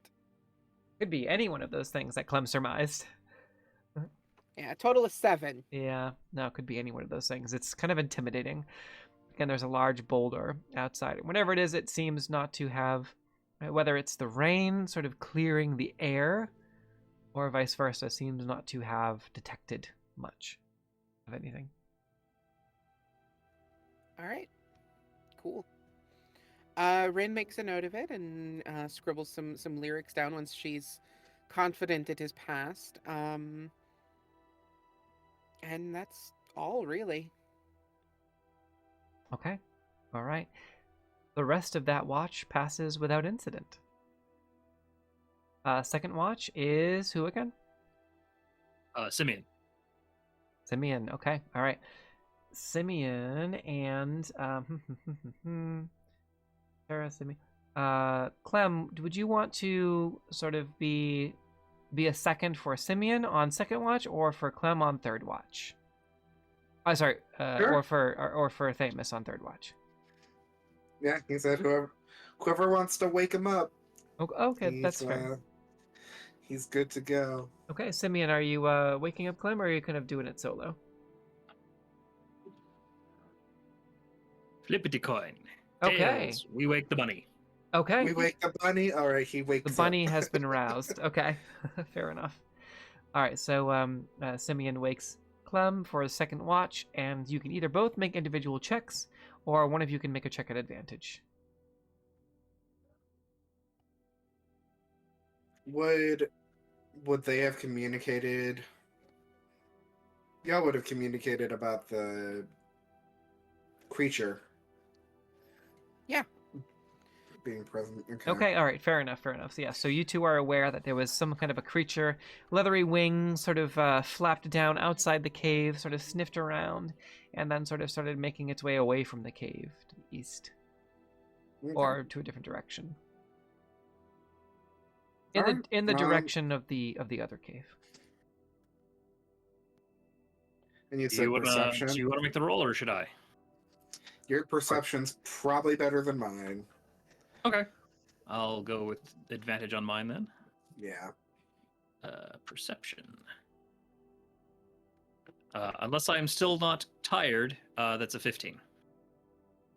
Okay. I don't know if I have had the chance to recover from my wet exhaustion. Not quite yet, but Okay. So would that be 14 or 15? 15 total. Okay, that's good. All right, gonna make It is a rolls 16 here. minus 1. Okay. All right. Good. I forgot to -1 on my Good. perception check. It would have actually been 21. Oh, shit.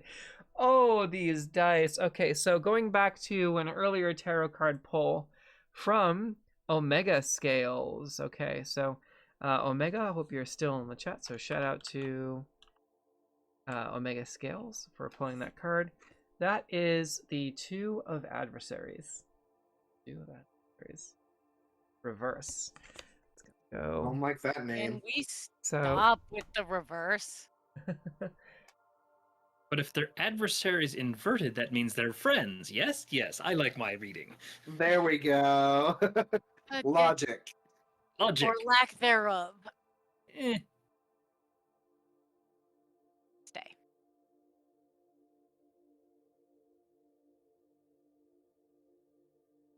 Why Hopefully, does inverted on that one doesn't mean double the CR or something Right. strange. So both of you, and what's your passive perception, both of you? 13. Passive is 16. Okay. So I'm going to... This is going to be hilarious. Oh, wow. Okay. What fun noises you are making, DM? Well, that's going to default to a 14. But the I good love news... how the word is hilarious, not bad. Yes. So, yeah, this is going to be interesting. The two of y'all can very clearly hear the snapping of twigs and sort of the hushed shouts in a foreign language. Clem, do you or Simeon, do either of you speak Dwarvish? No. No, I don't either. You hear like an ak rototok ash, and sort of like these whisperings outside of the cave, right? And sort of like these very overt sort of signals, and they're sort of traversing outside, and you can hear again the snapping of twigs. They rolled very poorly, and you just hear time. one of them kind of and you just hear, shut up, and then you hear from up above, you can hear sort of the top of the cave, you can hear some rocks falling just like from the top of the ceiling, like some little bits of dust, and you hear a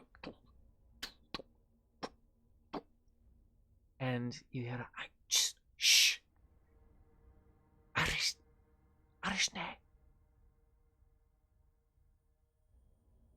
And then there's like this period of silence, and you're all kind of like holding your breath,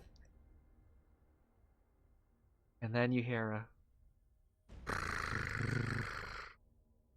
and then you hear a Nash, and then sort of a panicked shout, and then you hear a and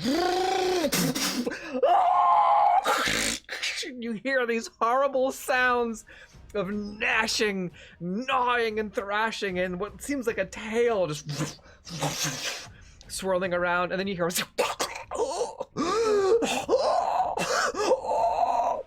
and then a body thud down. What sounds like ferocious gurgling, and then a rip of flesh, and then a wet thud, and then ripping and tearing from outside of the rock, and just gnawing and sort of horrible gurgling and death rattles from outside the other side of the boulder.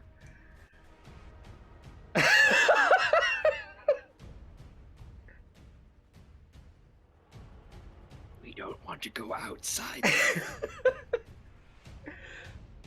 And that is why I didn't want to risk putting the scarecrow out at night. I'm just gonna look at Rin for a moment and then just twiddle with the thumbs. And then you hear what seems like bodies being dragged one by one by a large creature to across the forest floor, until eventually the last sort of wet thuds and ripping and shredding sounds of flesh are finally. This is horrifying, by the way. This takes about a half an hour for all this to really quiet down. And right around that time, it's about time for third watch, and that would be famous. You guys wake me up. I assume you tell me what's going on.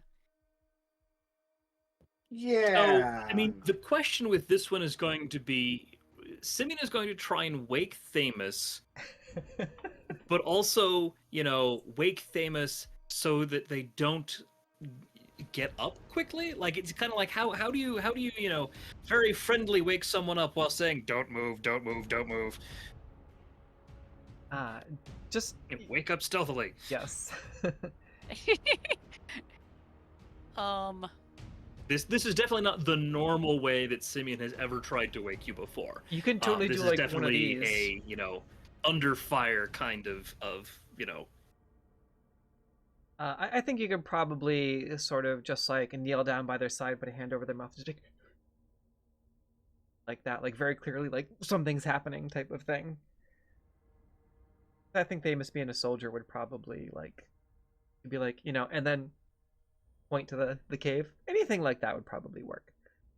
Yeah, I mean, mostly it's the quiet, quiet, quiet. Yes, there was an ambush outside. They don't know we're here, but it's your watch. Yeah. Nods, does not say a word, and gets hammer, gets shield, and goes to watch. I definitely imagine a scenario where Thamus would kind of like just pick up the blade and be like, and then sort of realize what's happening and be like, oh. right? So instinctively, like with the you know, something along those lines. Seems very on par. Okay, so yeah, so Thamus, you're able to sort of gather your things, wake up quietly. That's easy enough. I mean, you verbalize that, so I'll say that it goes off without a hitch. Well done, well done. And yeah, you kind of, there's just silence.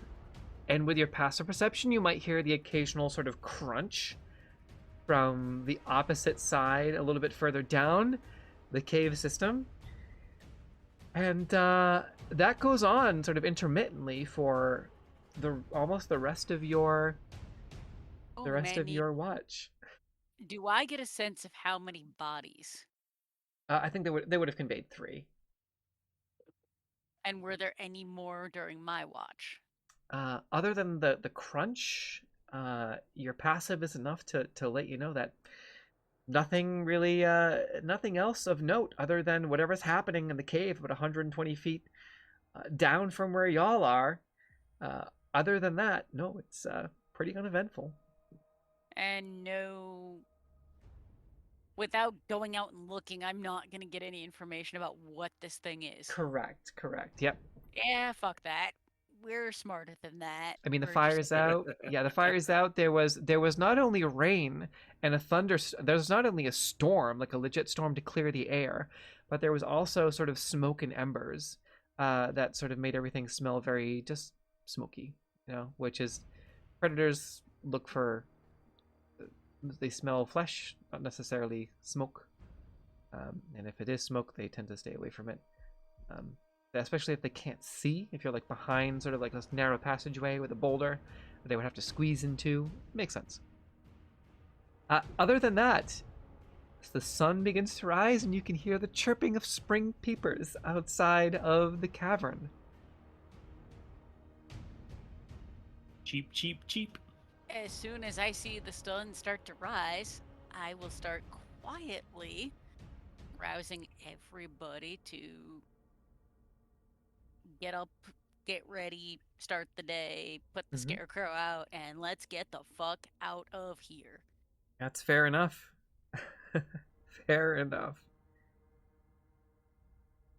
But being extremely methodical, making sure like all of our stuff is cleaned up. Like sorry, go ahead. Like if the fire's already out, like make sure there's nothing, like literally nothing left. There is, okay, so I would say, yeah, with just verbalizing that, I was trying to find a GIF from, there's a couple of GIFs from Aliens. I think probably this one is probably the best one. With like the tail coming out of the water. That's a good one. Yeah, so kind of just seeing that sort of spiked tail outside. Did I take the loop off here? Do we see any of the dwarves, like their bodies outside? Okay, so or were all of them brought back to the lair?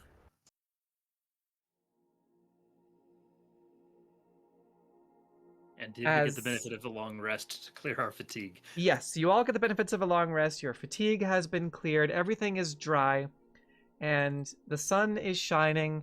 And after the thunderstorm, it is an easy day of cool spring air that will likely sort of lead to a seasonably warm afternoon right after a storm.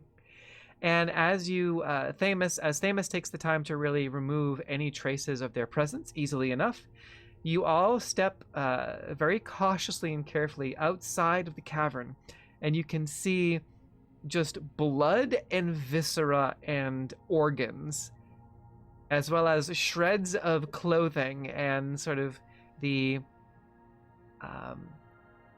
black and white banner, the banner and the armbands of Borthan Odror's, with sort of the crimson outlines, the black and white with sort of crimson outlines of the crossing pickaxe and the warhammer, and some remnants of what seems to very clearly be a scouting party of Borthen's irregulars, or Odror's irregulars.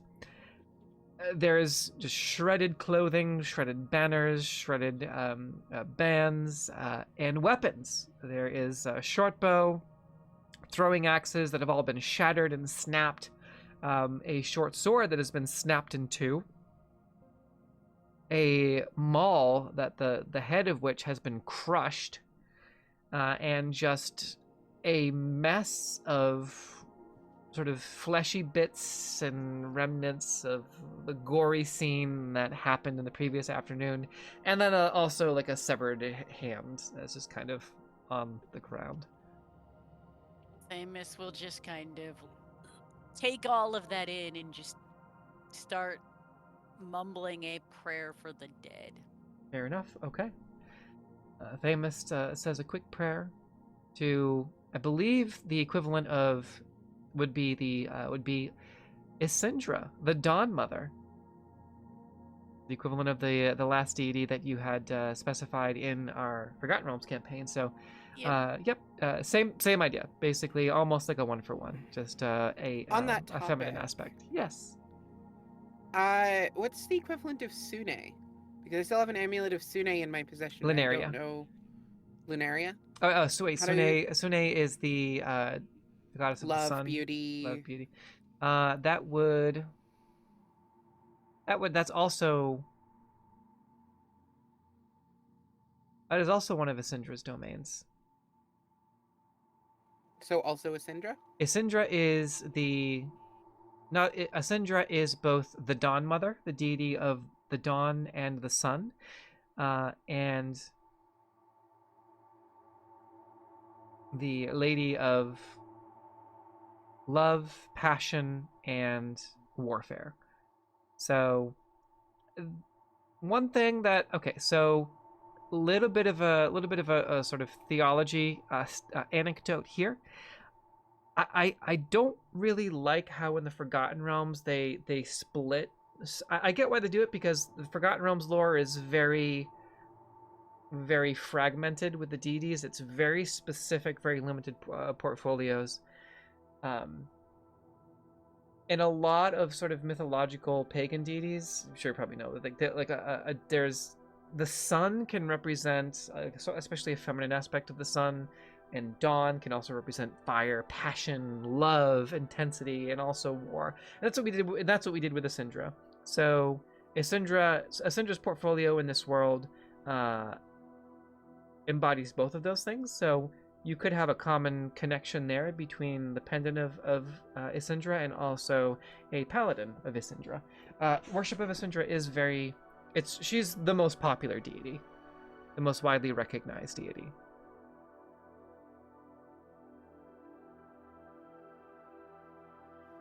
Fantastic. Okay. All right. Easy enough. Sorry, I was typing that, so I didn't want to. I couldn't press the key while I was typing. Okay. That's okay. Cool. So yeah, Rin has been wearing that pendant since she got it, pretty much. Yes. Hi, Rudolph. It's usually tucked under her shirt, but yeah. Okay, fair enough. And I think the representation you have, there are different aspects of the Dawn Mother. Sometimes the Dawn Mother also comes as a trinity, which would make sense. She has different depictions. She has depictions of mother, matron, and warrior. The matron can represent more sort of passionate aspects of joy and love and passion that you have. And often she's depicted sort of in wearing a sort of a flowing dress of fire. And she has the sword is usually facing downward. And her hair is sort of elegantly flowing, and sort of the bottom of the dress is this elegant plume of fire. So that would be sort of one of her aspects. The aspect of her as a matron. The matronly aspect is sort of this elder feminine deity, but sort of the matron of love and passion and all of those things. Whereas it's likely that Themis... Yes, it's likely that Themis likely has an aspect of Isindra that is the warrior.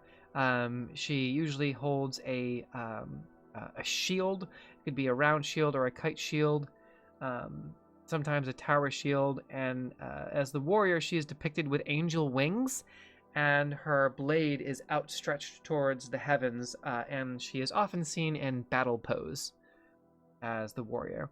Whereas the matron, she is very motherly.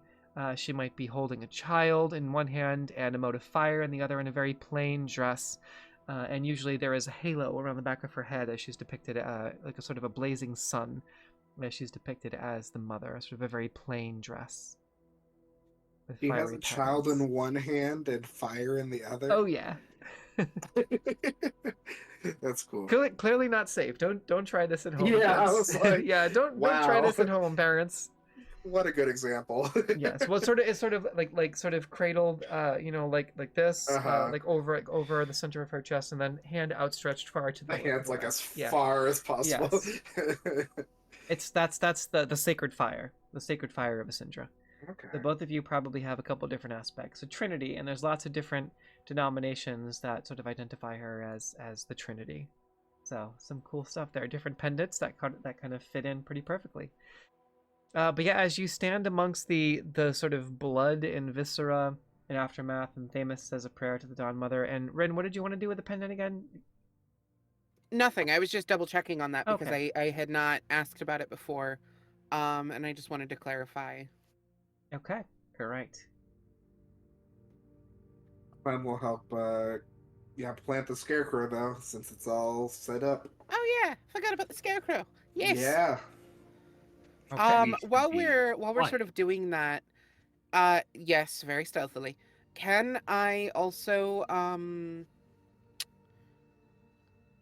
look at any like tracks or anything on the way and see if we can get more clues as to what this thing is?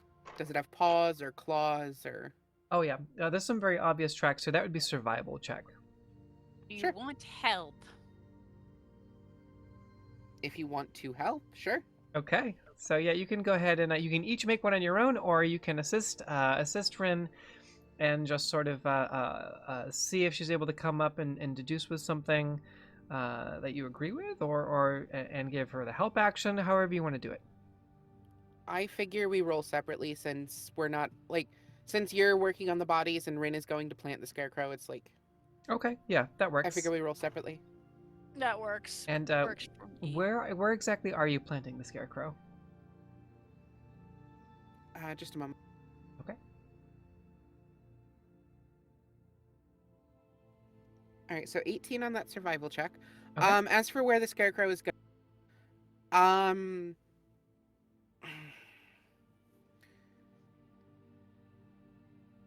I figure sort of indirect line of sight of that cave, but a short distance away from it. Like, if you were walking toward the cave, it would take a few minutes to get to the cave, but it's definitely close enough where the creature could, pounce out at a moment's notice. You know what I mean? Right.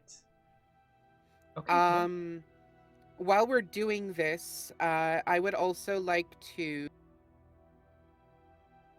Sorry, double checking my sheet before I say stupid stuff.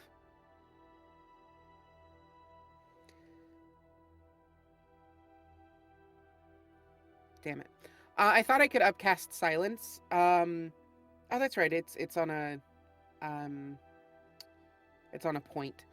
But that point can also be an item. No, that's okay.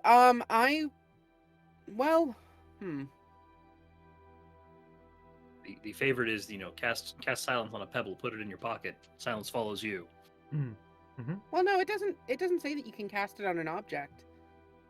It just says on a point you can see. I think darkness is the one that goes on an object as well. In any case, when we are within range of the cave, I would like to put the 20-foot radius at the opening of the cave. Okay, perfect. So 20 foot on both sides of the opening. There's no sound that passes through. And then we can put the scarecrow just on the edge of that 20 feet, I think. Perfect. So yeah. Okay, so once we get close, Rin does this really sharp, quick slide on one of the strings on her lute, and then just goes shh, and this like bubble of silence sort of swirls out from the point in front of the thing. It's like almost like what's a good comparison? It's almost like an invisible sort of field just Okay. Out from that point. All sound goes out. Okay. And Themis had masterfully crafted a spike on the bottom of that pole, so you can very easily thunk and kind of stick it into the ground, but the thunk kind of just thunk, and it just disappears, and you can sort of see this sort of ripple in the air of like where the sound vibrations sort of filter out and don't reach past that point. And with your 18, the tracks are sort of... And Themis, what did you get on your survival roll? 13. Okay, it's definitely... So Themis, you notice, and I'll give Rin more information. Themis, you notice it sort of has 3 claws and sort of a very sort of serpent, lizard-like, or maybe even draconic-like sort of physique, and these sort of dragon-like claws. And also, Rin, 100%, you remember seeing this in Bestiary. This is absolutely the work of a wyvern, for sure. Fantastic. Once we are on the road and we're like far enough away from the thing, I just want to send I have lost track of some of the NPC names. Who would be in charge of like troop movements through this area eventually? So there is a large force that is being led by a lieutenant general that is coming through the mountain pass, right? The Great Mountain Gate of the White Ridge Peaks, the White Ridge Mountains. That is the diversionary force. That is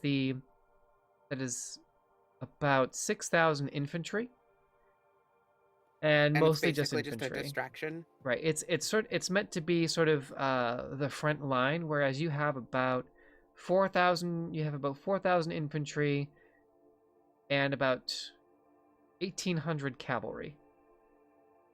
So you have the entirety of the cavalry as well as the Griffin Riders are all coming your way, along with 4,000 troops, as well as the entirety of the High Tower and the Dragon Accord, as well as the Battle Mages are all with you. The siege weapons are also kind of going through the Great Mountain Gate as well. So there's about a dozen siege towers and about 18 trebuchets that are being brought through the Great Mountain Gate. All of the artillery squadrons as well. The Hellfire squadrons. Okay, do we know of any forces that are going to be going through the Watcher's Wood? You know that the Watcher's Wood is home to many of the... there's several different monastic orders, sort of different temples that operate under the independently, that have been sort of coalescing into one larger... It's sort of a phenomenon of the war. All the different denominations of temples to Lunaria, the Twilight Spinner, to Mercidial, the Dark Sister, or the Shadow Sister, and to Fravinia, the Wild Mother, have been sort of coalescing, and the Watchers would have been sort of combining together, as well as some sects of Isindra, and a few temples to Mundus, the Earthshaper, have all been sort of coalescing into sort of an organization that has been called the Coven of Siblings, or the Coven of Temples, and they are loyal to the crown, and they have been doing their best to sort of keep tabs and keep a lid on any rebel activity that sort of exists in the woods, because the rebellion has also ransacked some of the temples and holy places throughout the course of the war. Sort of being independent religious denominations or independent sects, they were sort of on their own, and assistance, when it would come from the crown, was slow to come. So they sort of banded together, protect themselves. So, My question is are there any forces of ours that will be traveling through the Watcher's Wood that I would need to warn about the Wyvern and the Odro's Rebellion fuckery?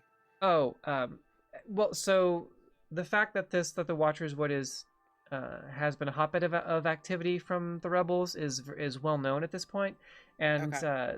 This is something that is probably well within their wheelhouse, right? They're probably very familiar. So, um, it's not something that is terribly concerning because they've probably encountered things of this nature many, many times before. And I think Okay. you'd all be confident in the Coven's ability to handle.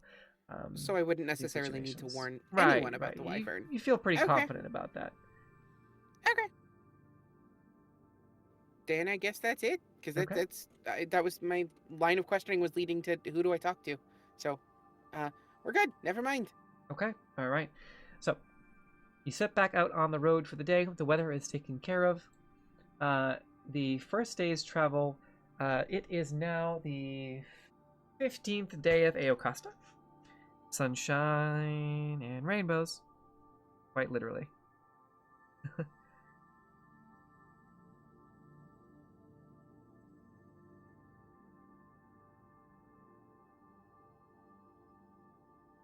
'15th day of Eocasta.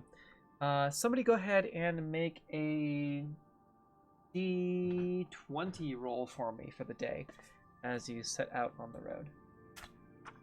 D20. Yeah, right, do it again. This is not a weather check. Still. I'll do it if no one else wants to. Go ahead. Right smack dab in the middle with a 10, boss. Okay.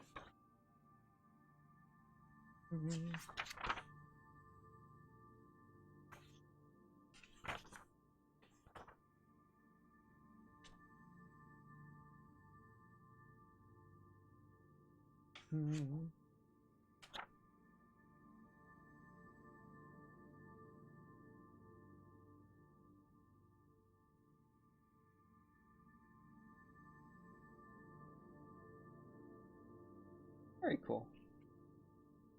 All right, as you are traversing through the Deadlands on the road, sort of between sticking to the road, right? I would assume so, yeah. Okay. Yeah. All right, so sticking to the main road, sort of in between, right? Not straying too far into the Watcher's Wood or into the Deadlands. You can see as far as the eye can see to the west, just dead trees and sort of dusty plains of dried grass. Even with the rain, it's just made sort of a slick of mud. To the east is a lot more intact. And as you are sort of making your way through the road, you kind of, again, it's still muddy. Your boots are covered. It's a lot of right? You sort of come across this large statue. It's sort of about 12 feet tall. And it's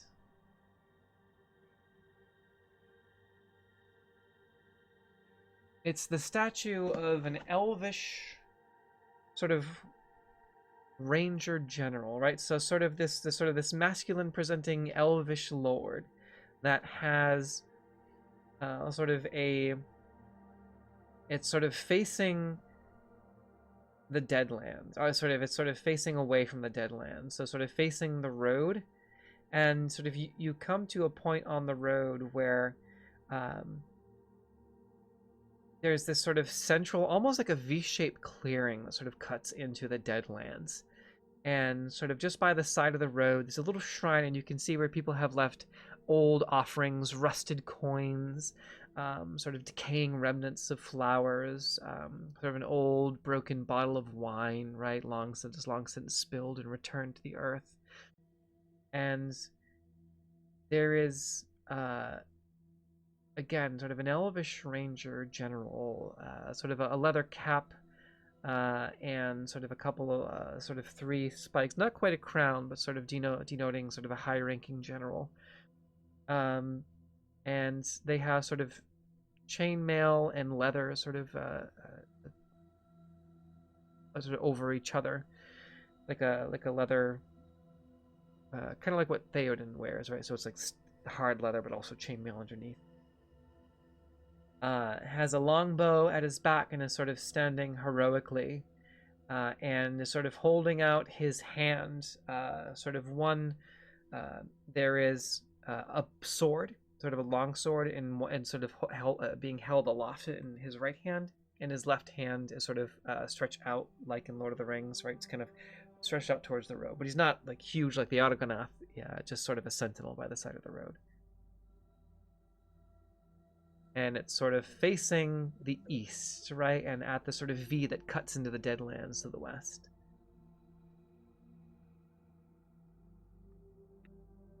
Okay. Is there a plaque? Who is this guy? Yeah, so getting a little closer. This is High General Nassea. High General Nassea. That is Elvish. Does anyone speak Elvish? I do. Okay, that is sort of Conqueror of Darkness. Sort of, it's like an Elvish name, and a lot of elves might sort of have their name changed to reflect great deeds that they have done, and the family names might carry on that way. There is still a noble family in the court of elves that exists. The armor looks antiquated. It looks very, very old. And it says, I'll type this out.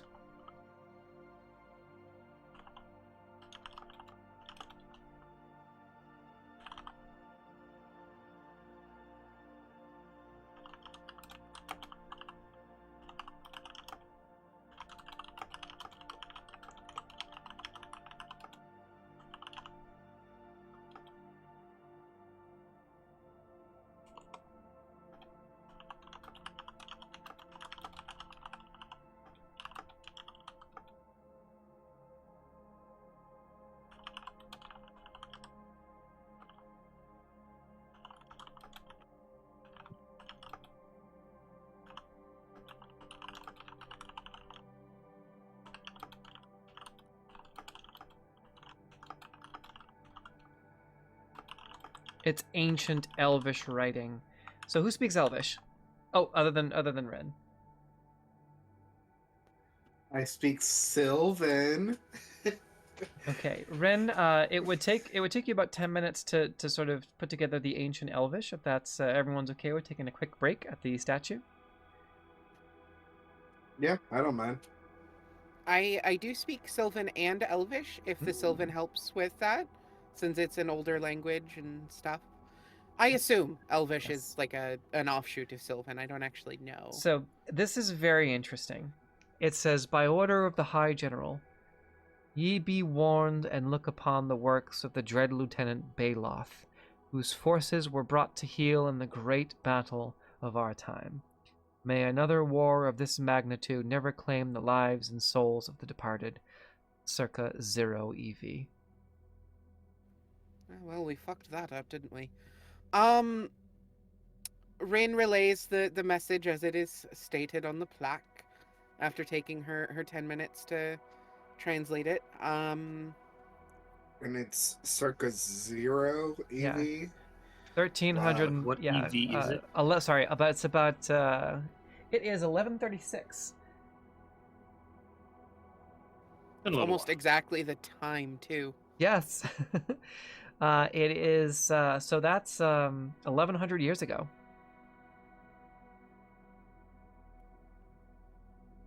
I love this. I love that this was rolled remarkable on the table. That it took about 1,000 years for us to fuck it up again. Oh well. I suppose that's our job, ending this shit. You can see that this seems to just be like a way shrine where people have sort of stopped and reflected, and some of the stuff that's been left there is pretty recent. A lot of pilgrims travel through the Watcher's Wood. It's likely that they would have come here to the statue of the High General Nassea.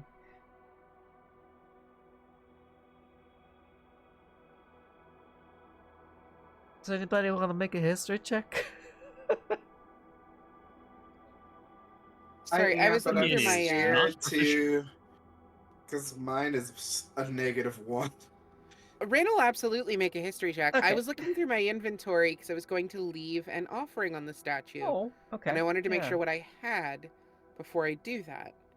Love it. I'll do a history check with Okay.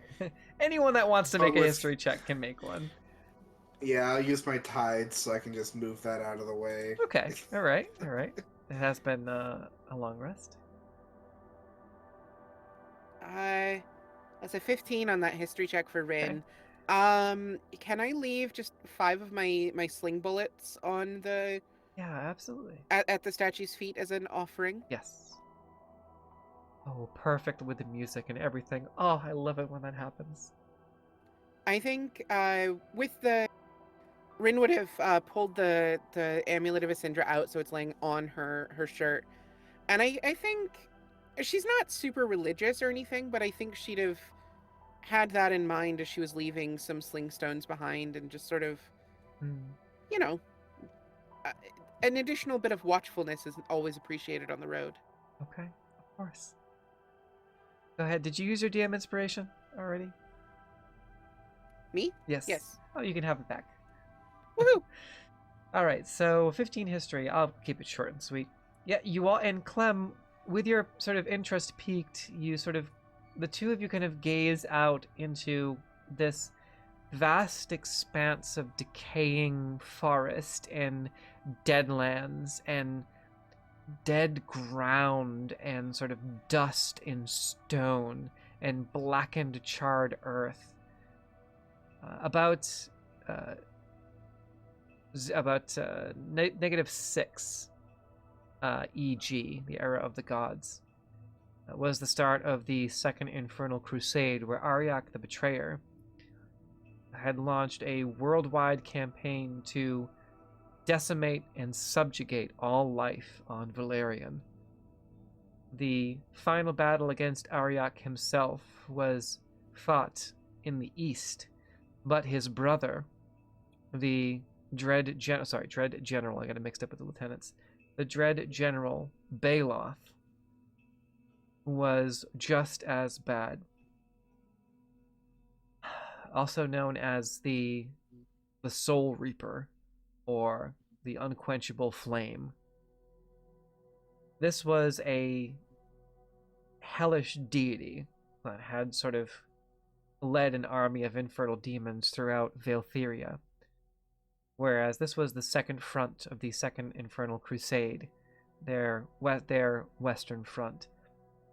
And when individual lives were lost fighting the demons, there was question as to where the souls even went. Some say that they could see the souls of the dead being siphoned from their bodies when they were defeated by any of General Baloth's infernal demons, or by General Baloth himself, who, when he wielded a flaming shadow scythe, folks said that they could hear the screams of the damned coming from the scythe itself, and that he would reap the ground and leave a trail of death in his wake.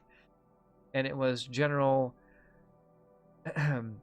Nassea who fired the arrow that pierced the skull of the Holy Arrow, right?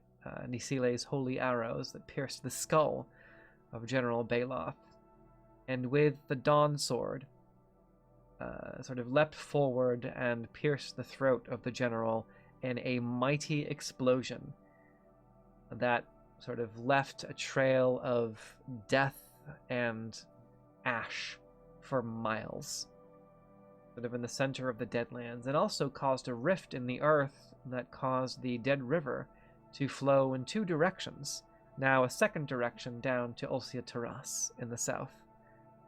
And both the Dread General, and General Nassea all that was left of the two of them was the charred horn skull of General Baloth that had been fractured in the center and cracked. And the magical items, the single magic arrow that had pierced General Baloth's skull, and the Dawn Sword, which was brought into the Watcher's Wood to be kept safe. And then it was his last wish that was found out, that the world never see another war of devastation of this magnitude. Kind of like think of the Calamity from the Exandria world. Yeah. Well, guess what? Guess what we're doing now. Rin will relay all of that while we're having this rest by the statue after she does her thing. She relays it as a song, like a funeral march almost. Less marchy though. Funeral dirge? Is that right? Anyway, and a repeated thing that probably only Clem would know, just because it's in Sylvan. A repeated phrase that she uses in the song, as sort of a bridge into the chorus, is a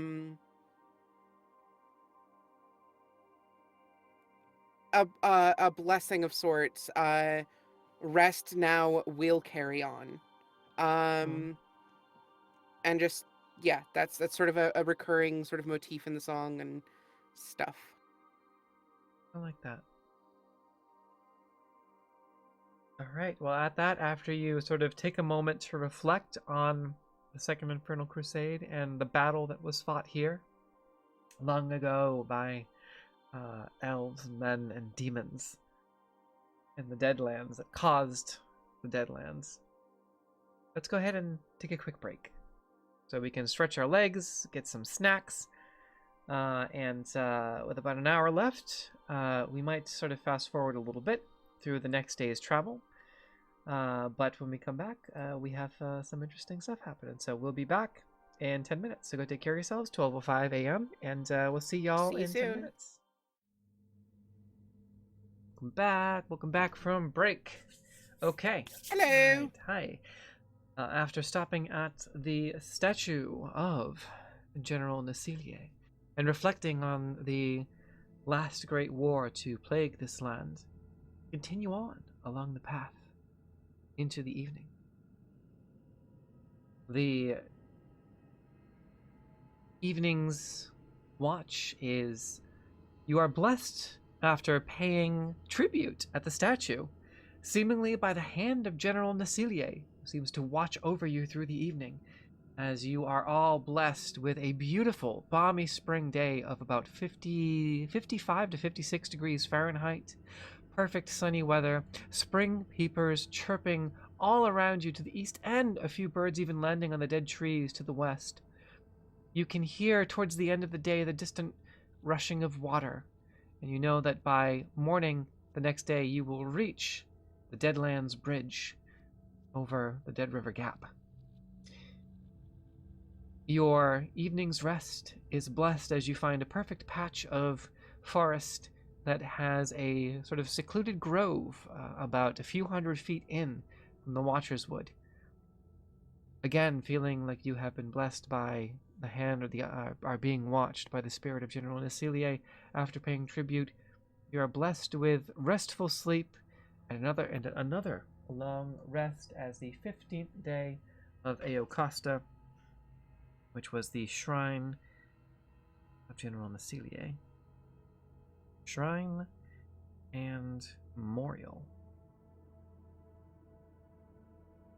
It was like literally 20 different things that was there, but that's really cool. Shrine and memorial. General.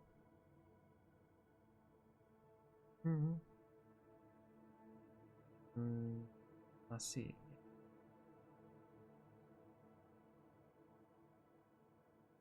Okay. After an uneventful night, it is now the 16th Day of Eocasta.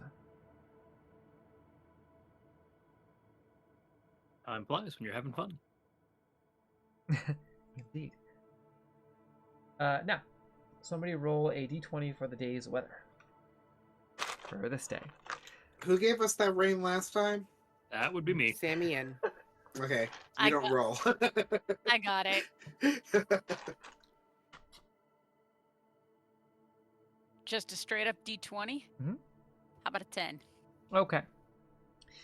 The next day is fairly average. It's about 40. The early morning is a little chilly, about 44 degrees. But by the time that midday creeps around, getting closer to mid-spring, it heats up again, probably about 1 o'clock in the afternoon to about 54, a little bit cooler. There's sort of a cool wind blowing in. It's a little bit chilly.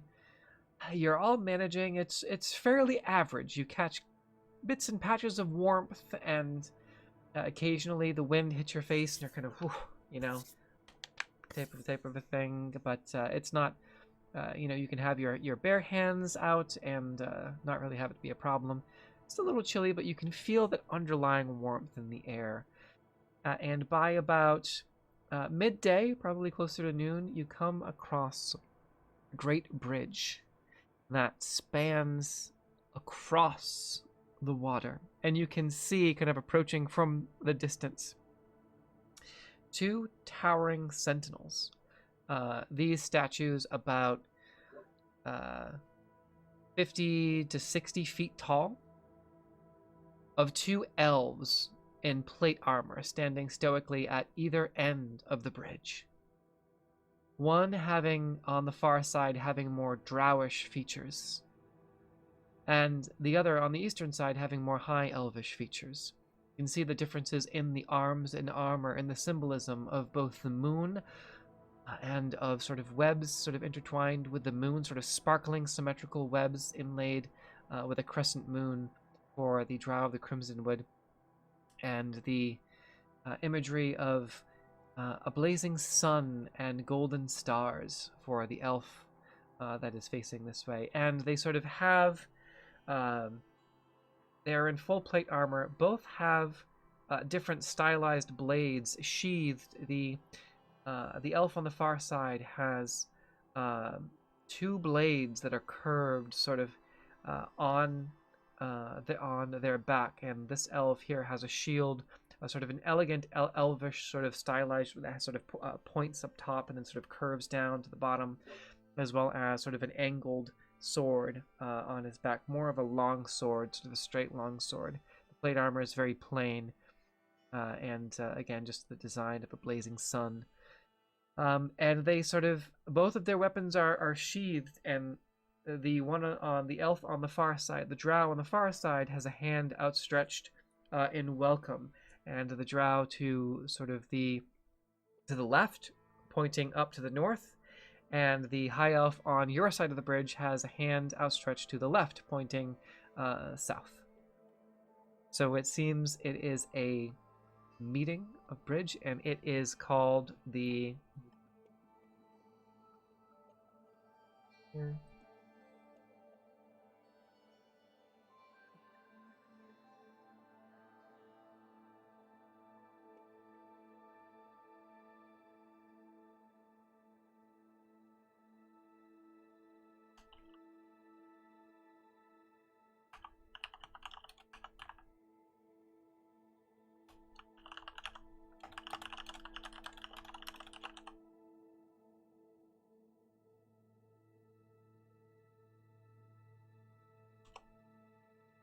It is the Maitulie Ona Bridge, or the Dead River Gap. So it has 2 names, right? For those that don't have an Elvish dialect, or that don't speak Elvish, it's simply the Dead River Gap. Also known as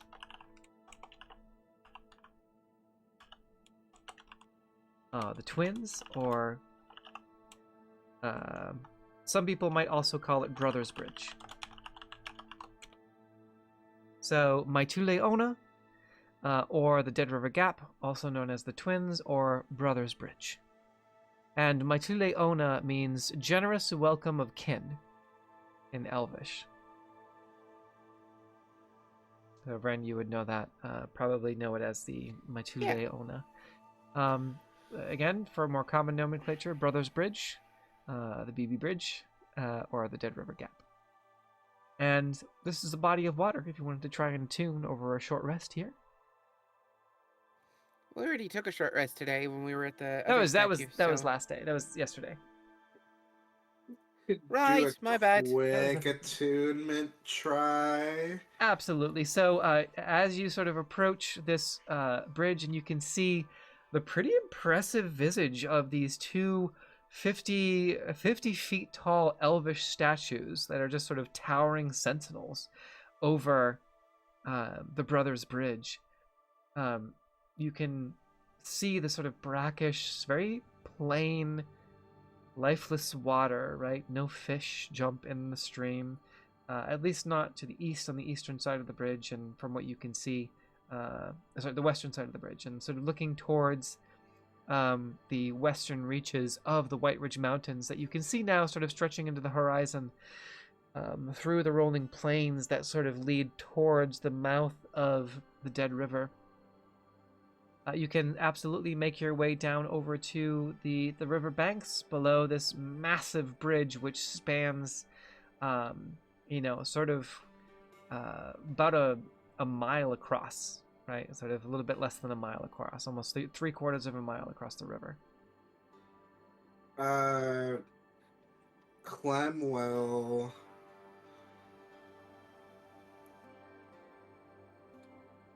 point out something in a random direction, see if everyone will look in that direction, and then he's going to start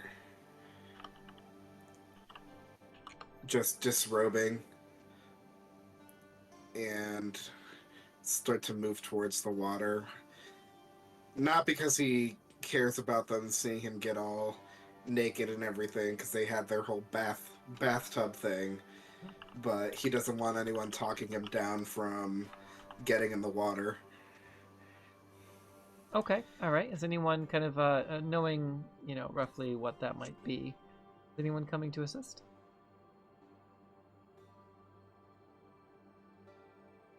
Or just kind of letting.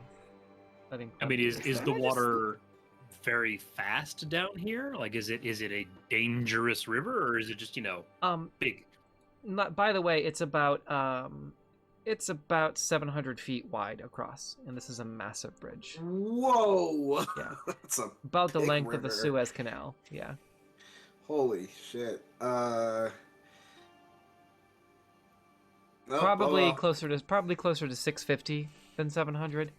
I would say per posterity 650. So, which is less than the length of the Suez Canal, but definitely a body of water then. Yes. Yep. It's particularly wide at this point, which is but it has wider parts, and this is probably one of the more narrow parts of it. It can extend, up to a little bit, maybe 700 at other parts, but it's a pretty wide river. You'll still try and get in as long as the currents don't seem too strong. If there's like a spot by the bank where the water seems a little bit calmer. And as you sort of head down to the bank and try to do the ritual, go ahead and roll a d100 for me. So we'll do percentile dice here. So d100, and you're being, sort of paying your respects and sort of engaging in a ceremony, so that will help. He's trying to just give himself to the water a little bit. Okay, all right. So really sort of fully immersing yourself in more ways than one.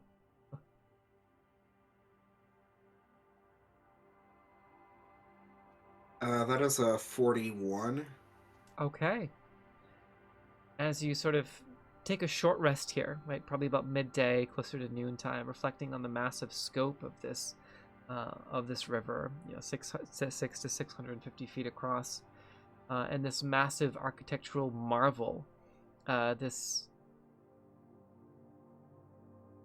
genius sort of stonework of the elves, a sort of collaboration between the drow and the high elves, and also the flowing water, this wide body of water, one of the widest rivers in Veltheria, that connects through the Deadlands and gets a bit wider, sort of at the intersection, at that sort of apex where General Nassea fought Baloth, right? The widest point in the river is in that center apex there, almost like a small lake as it splits. Sort of feeling the water and sort of really listening to the current and envisioning the destination into the ocean and thinking about the generations of those that have passed and about the ocean and the vastness and about how a river flows to the ocean itself. You start to feel the sense of being connected to the flowing water. You as a Harengon have the ability to flow like water when you jump or when you hone in on your skills, and sort of very Spike Spiegel from Cowboy Bebop, right? Like honing in on that be like water thing, be like water. Sort of focus, think of your dexterity like flowing water, and it sort of, even though there is a deity of the river, thinking about the ocean and the depth of possibility, you are in fact at the end of the hour able to attune to the totem of the Ocean Lord. And you feel very refreshed, you feel very spry, and you feel like you can smell the salt spray of the Western God Sea, which is the sea here. Yeah, just with that newfound ability, he'll remain in the water a little bit longer and just swim about it and really immerse himself in the blessings of the Ocean Lord. Okay. Did you use your DM inspiration already? I think so. Okay, well, Yeah. you can give it back to yourself if you would like. Oh, okay. All right, yeah, Well, very cool. thank you. DM inspiration for engaging in some ceremony. Okay. Appreciate it. Anyone else doing anything in particular during the short rest before you move on? You kind of let Clem do a ceremony. Seems to be very happy when he returns. Rin sits sort of on the edge of the bridge and plays a song while he's doing that. It's... I'm trying to think of how to summarize this, because I have a specific song in mind, but I haven't listened to the lyrics in a hot minute. It's essentially about someone falling in love with the Lord of the Ocean and going to this this glittering underwater kingdom. For reference, it's the song Neptune by S.J. Tucker. Okay. Yeah, I dropped a link in the Stormwatch private chat, but Awesome. essentially that is what she's doing while he's doing this. Yeah. I would also, while we're sitting here, sort of acknowledging, since we are entering elven sort of territory, as it were. Oh, I'm sorry. I feel so bad. Don't. You're fine. It's fine. Great mic etiquette, by the way. I'm impressed. Thank you. I try very hard. Course. Rin will sort of adjust her appearance. And of course, this is her body is accompanied by the like illusory sort of butterflies just dissipating up. And when her clothes change, it just sort of falls apart in little shreds that dissipate down. So there's this sort of up and down vibe. But she takes on an elven appearance, sort of high elven, a little bit taller. She keeps basically the same sharp features, but her skin is clearer. There aren't as many like freckles or anything like that. And her hair takes on this, it's a much more gentle wave rather than her tight curls. this sort of gentle wave, and it's like a blonde, almost strawberry blonde sort of thing. So like a really subtle red rather than her strong, fiery red. And she changes her outfit a little bit. It's still traveling clothes, but it's a bit more feminine with it, and she sort of just leans into the elven aspect with this green dress that ends just above her knees, and sort of has like gold detailing and stuff, gold colored, not gold the metal, Jesus Christ. But yeah, no, she just goes full elven with it, and yeah. Very cool. All right. Well, you look very beautiful and very elvish, very elegant as you sort of proceed onward into the Deadlands. As you sort of continue to traverse, and after you play a song, and Clem, you can hear as you're kind of coming up the bank, you can hear almost perfectly in time with you emerging that song about sort of falling in love with the ocean, and then Rin sort of changing her appearance to look very elvish. It's really quite, the rest of you see this too, it's really quite stunning. And the performance is enrapturing as you prepare to sort of move on, sort of like a general bardic inspiration for the whole party. So, as you sort of begin to proceed across the bridge, you're marveling at the scope and width and breadth of the Brothers Bridge, and just the marvel of elvish architecture and stonework, masonry. It is certainly an experience to look out through the Dead River and out to the west beyond the Deadlands, and to the east into the Watcher's Wood, or the northeast into the mountains. You cross the bridge and sort of past the statue of the second brother. They are intentionally anonymous. They're meant to just sort of be representatives of their people. Passing by the statue of the gender nondescript, you can see that the drow was more gender nondescript, some feminine features, whereas the statue on the right side is definitely more masculine. You sort of make your way around this drowish gender-neutral statue and into sort of a particularly thick portion of the Deadlands. Coming into the northern Deadlands here, there is sort of a thick point where the edge of the Deadlands sort of connects and blends into the edge of the Crimson Wood. And as you traverse for the remainder of the day in somewhat cool, seasonable temperatures, the sun starts to set, and as it does, sort of a fog rolls in. And you can see the clouds become, there are clouds that have been rolling in throughout the better portion of the day, and now the sun is sort of hidden in a haze. And as sort of moisture rolls in as well, there's a little bit of a fog.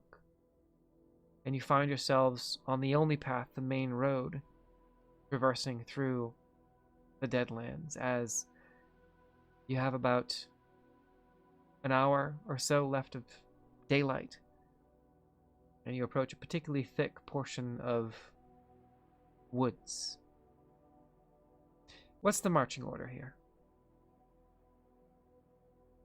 I think Rin would situate herself in the middle. Okay. I would also like to throw out the dancing lights. So the group is sort of surrounded with four glowing lanterns that move along with us. Okay. So Rin, depending on where Thamus goes, Clem will be on more the opposite side of her, just to kind of keep like the stronger bodies on different positions. So okay, wherever Thamus is wanting to go, Clem will either lead or be taking up the rear. All right. So Thamus, are you in front, I'm assuming? Yeah, At the sure. Vanguard? Okay. Yep. All right. Okay, so And then he'll be in the back. okay. All right. And Simeon will be up front with Thamus. okay. All right. Terra in the back just kind of gives Clem sort of a gentle punch on the shoulder and just, you and me, buddy. Bros! Yeah. I need to know everyone's passive perception one more time, please, including Thamus, especially Thamus and Simeon and Rin being in the front. Rin's is 11. 11. Okay. Rin's is 12? Simeon is a 16. Okay. We're so good at this, you guys. Yeah. Yeah. All right. Yeah. The That's butt okay. has a 13. Hydrate. I'm going to cash in a hydrate in the meantime. Great. As we wait for... With your 16, Simeon, you are the first to notice what is happening.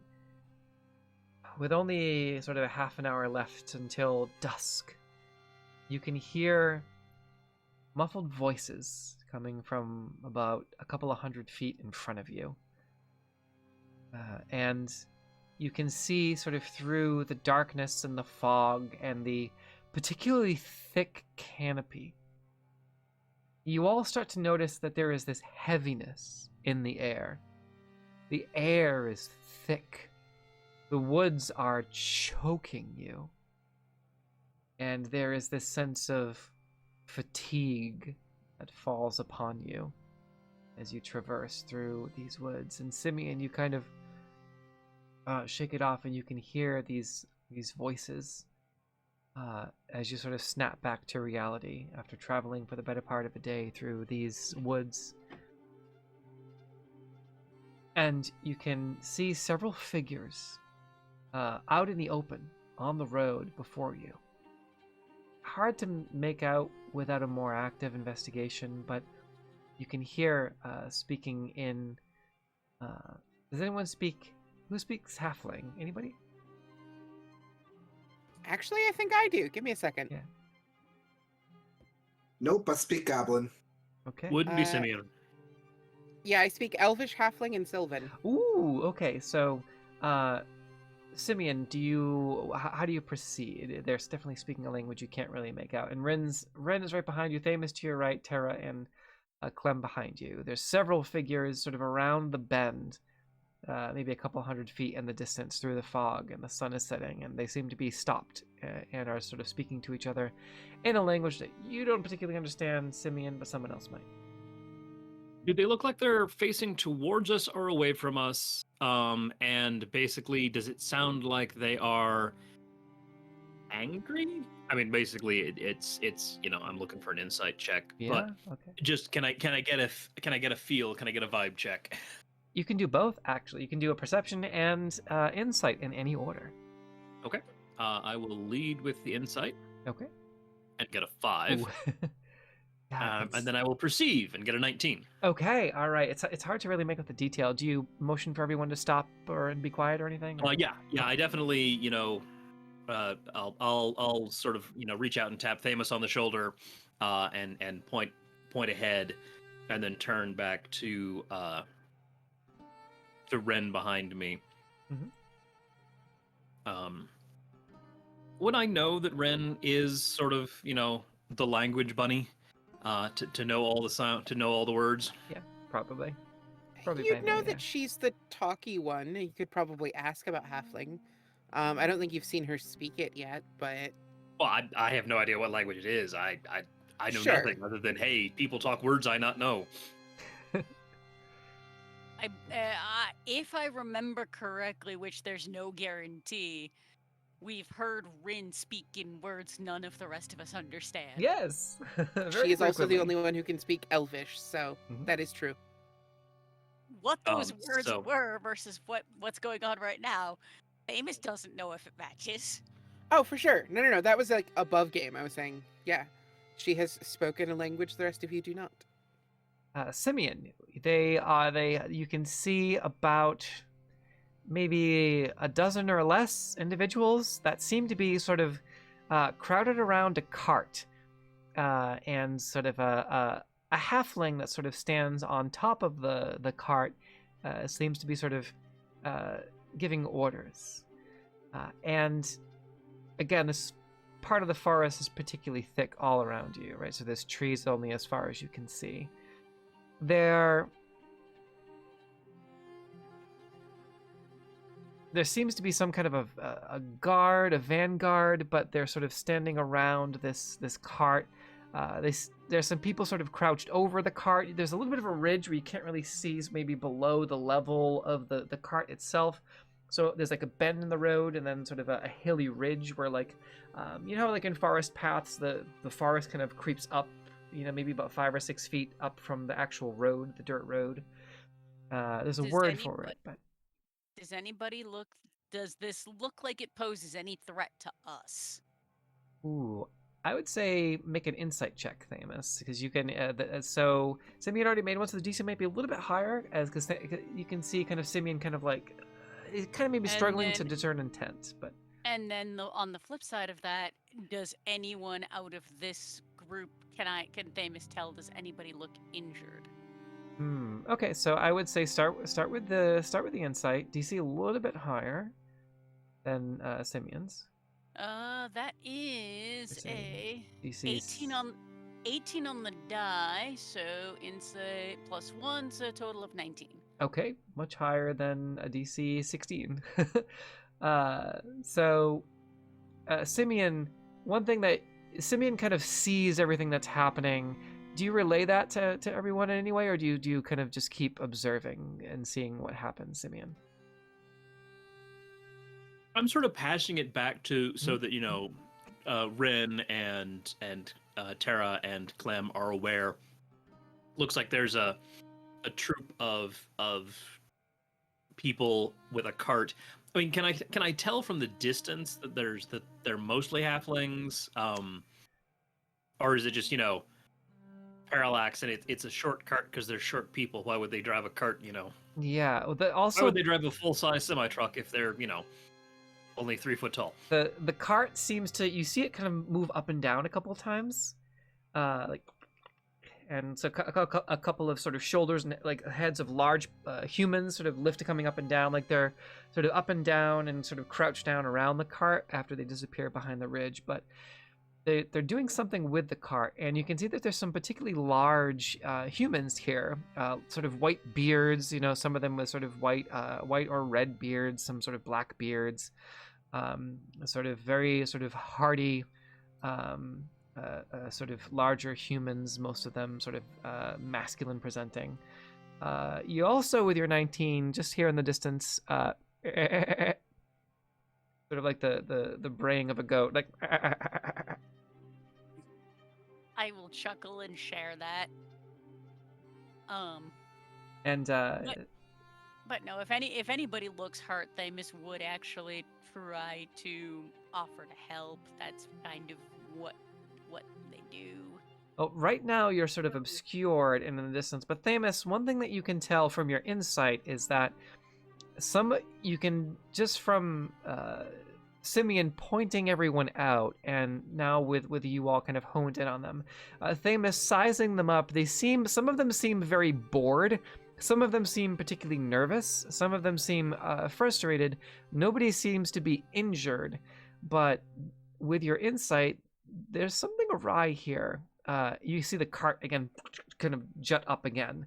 Like maybe perhaps there's something wrong with the cart and they're stuck.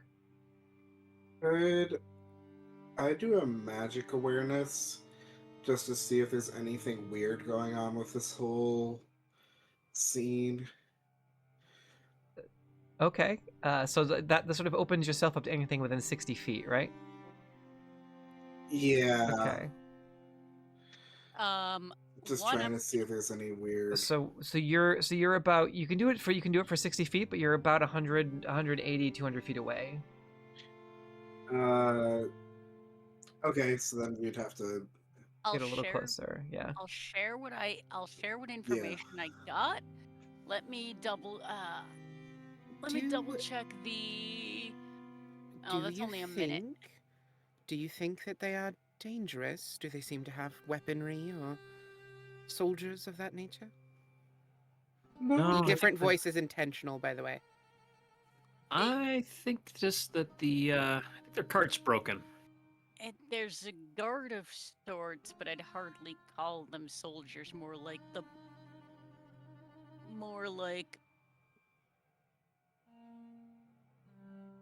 someone keeping an eye on the rest, and some of them just look plain bored. These. Oh, go ahead, Clem. I just want to make sure that it's not like an illusion or anything, or like an ambush or something, because, you know, we were in one area that seemed to kind of screw around with us a bit, and just want to make sure this area is not going to do the same to us. Well, with your, what was your total insight roll again? Over 20? I didn't have an insight roll. For 19. Okay.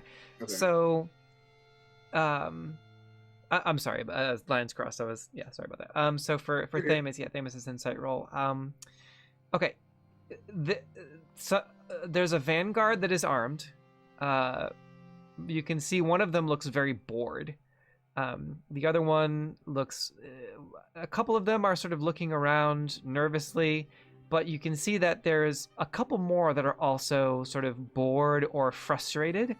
They seem to have been here for some time, but there are some folks here who are armed. But it also makes sense. This is a caravan of some kind as well that seems to have broken down. More information can only be discerned by getting closer. That's just kind of what you can see through the trees. You know what? If we would like, I can make someone invisible. I could approach plainly with perhaps Simeon in tow, and we could make contact. If things go awry, you two can always rush in.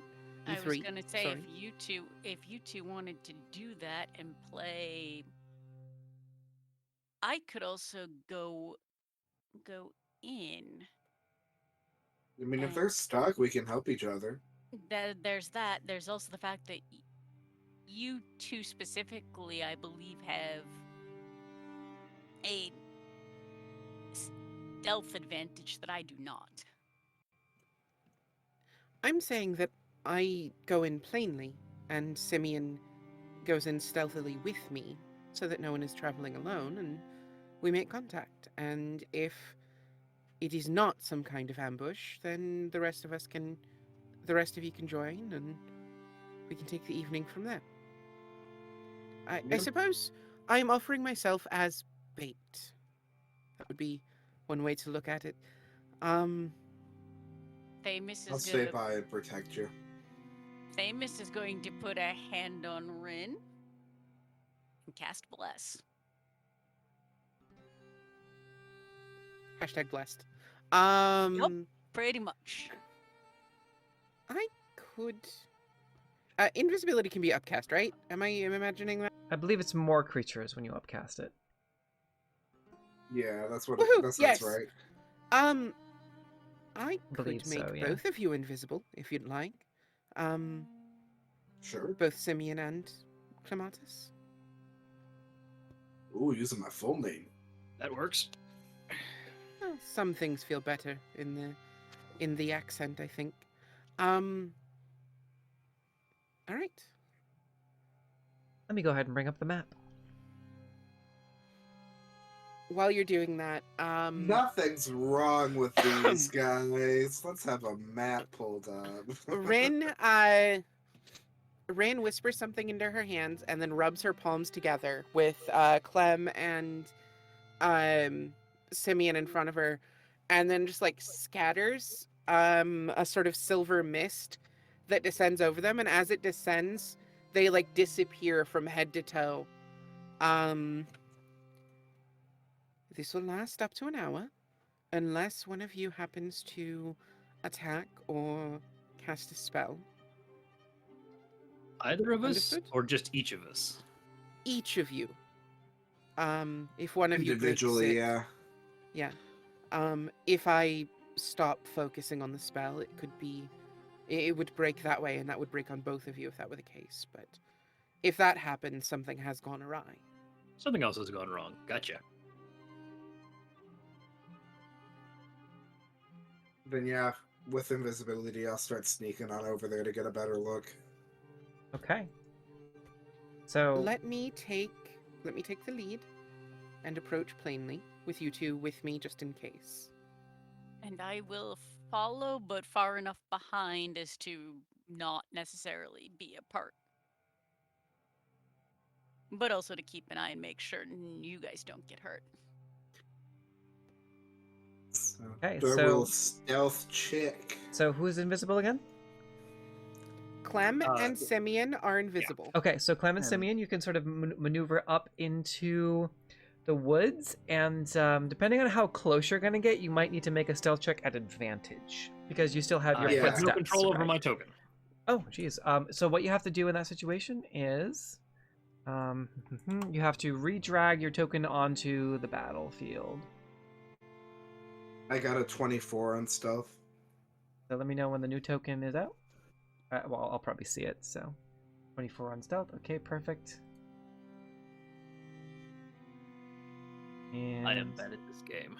That's okay. While they're sneaking through the woods, I got you. I will walk. Oh, there you go. Now there's 3. Oh, good lord. Okay. Oh, there's 3 of me. Okay, so try now. Oh, there's 2. While Clem and Simeon are sneaking through the woods to get closer, I will light a torch since I can't keep the dancing lights up with invisibility. Okay. I will light a torch and walk calmly down the road towards the thing. Okay, all right. So Simeon, you have control over your token, yes? I do. And yes, map change. Okay, so go ahead and wherever you want to place yourself, and then also Thamus, and we'll say Terra, also kind of approaching. And Thamus, you can go ahead and move up your token wherever you want to move. The token placement will be important here. All right, and what was your stealth check for Clem? 24. 24, okay. And stealth check at advantage for Simeon, please. Actually, Oh, 20 just crashed. Hold on. Thamus and Terra, would you perhaps like to accompany me as, well, bodyguards, I suppose? I will absolutely do that. Being out here this far by myself would certainly be alarming. And well, go ahead, Thamus. Sorry. There we go. Let's see. I did that, and then I'll save that for if we need it. 15 still. Well, okay. Well, so that's that cancels. So it's the first roll, so 19. Okay. Save everything else. But I'm invisible. Oh, I see. I'm invisible, but I'm also wearing heavy armor. Gotcha. Right. Okay. So you have because you have disadvantage and advantage, that would put it at the first roll, which was a 19. So you're good. Gotcha. Yep. Okay. All right. It's just a roll 20 thing, even though it's saying 15, but 19 is the higher number, so it's the first one. All right, Thamus, go ahead. What were you doing other than bless? Looking at my spells to see if I wanted to do anything else. Okay. Also, bless only lasts 1 minute. Yep. But you can do it right before. Okay. So there's a little flash of sort of warm light, and there's a torch as you're approaching, and you can see as you get a little closer, there is a human and 2 dwarves who immediately train short bows on all of you. And one of them just kind of says something in Dwarvish, which I don't think any of you speak. Unfortunately, no. No. Sort of like, hey! My apologies. In common, we are simply travelers. I was worried you needed help. Sir, Dagadilor? Please, I have no weapons. They kind of, you can see a larger human, maybe about 6'4", kind of let down the cart, start walking over, and you see the halfling kind of stand up on the crates. And this sort of human that has sort of like a bear skin, sort of the top of the head over, and sort of like otherwise bare chested, and has sort of like the bear claws that kind of come forward. Just who goes there?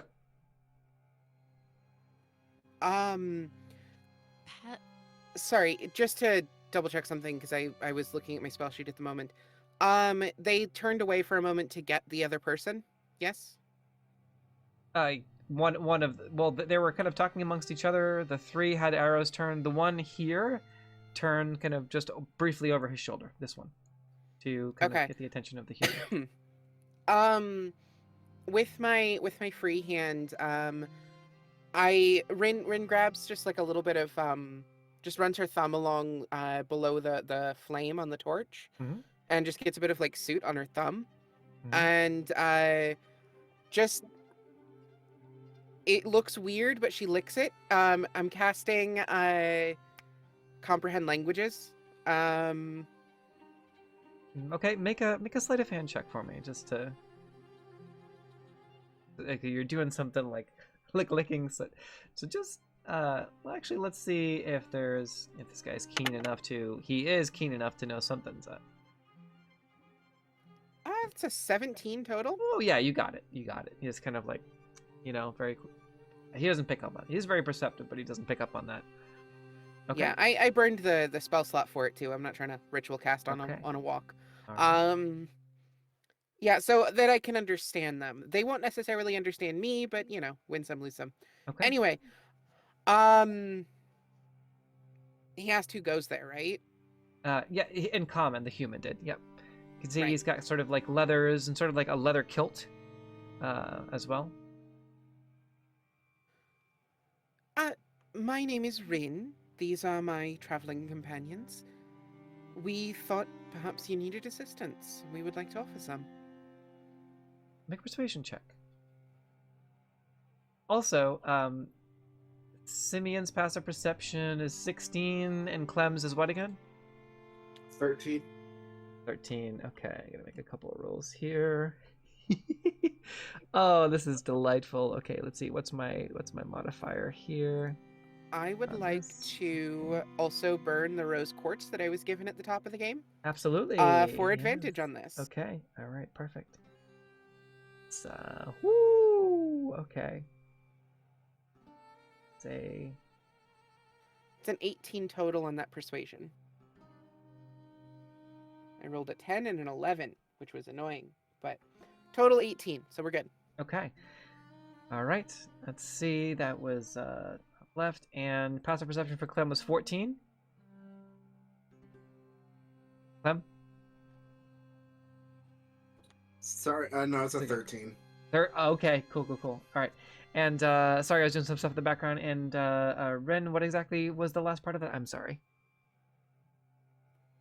I was just reiterating that I got an 18 on the persuasion. Oh, total. Okay, persuasion. Okay. He says, "Wagons broke. We broke a wheel. Anybody handy to give us a hand on?"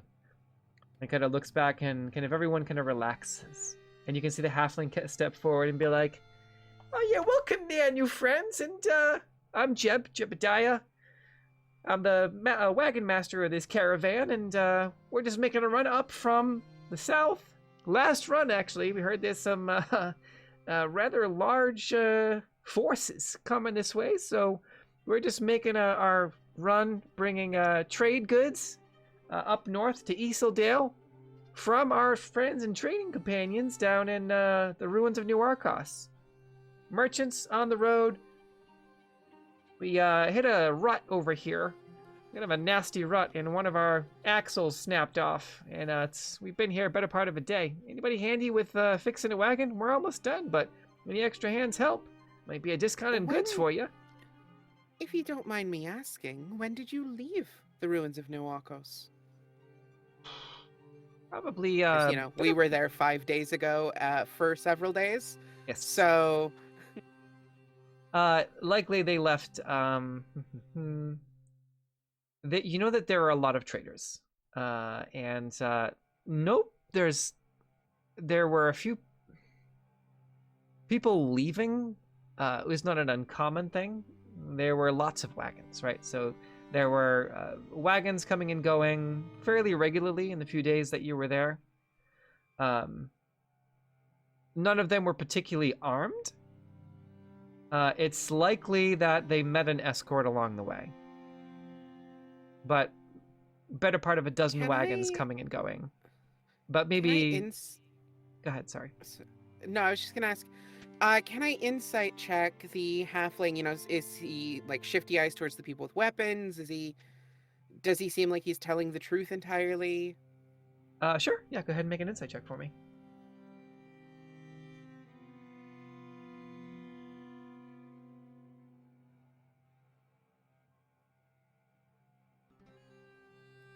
Not great. That's a total of 16. I mean, his story checks out. Why he has an armed guard that rendezvoused with him. But you knew that, yeah, definitely wagons were coming and going from the ruins of New Arcos. The rogues, I mean, it's not a flourishing trade port, but in that 10-day, yeah, this could have been one of the wagons, that have been there of the dozen that were there, and seems legit, seems straightforward. Transporting goods to Easildale, which is currently controlled by Odror's irregulars. So trading between Easildale, which is the civilian settlement. Well, it's now every location in the north is a military settlement now, right? But there are civilians there. And you can see he's got a particularly... he has a necklace that keeps swinging, right? And sort of moving irregularly. And it's very large. Kind of out of place is the only thing. That's the one thing about him that's a little... catches your eye with your 16 insight. Sure. Seems to be very proud of it, whatever it is, kind of like making poses and flaunting off this necklace, whatever it is. Given that the soldier background includes land vehicle type stuff, would it be sufficient to say that I could at least help in know enough to know if that wheel can be fixed or not? Absolutely. You have confidence in that. In which case, then my companions and I are actually quite skilled. We would love to offer assistance if you need it.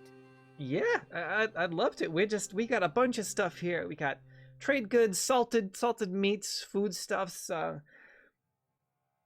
some crafts, toys, artifice stuff, clothes, a little bit of everything. The rogues down there, they deal a pretty good array of supplies. Of course, some of it not always above board, you know what I mean? Some of it has to go through some grain alcohol, you know how it is. Well, they are rogues after all. Perfect. So you're not police or law enforcement, which means that I don't regret telling you about the grain alcohol. I'd be happy to share some with you. Some moonshine and everything too. Oh, I might have to take you up on that.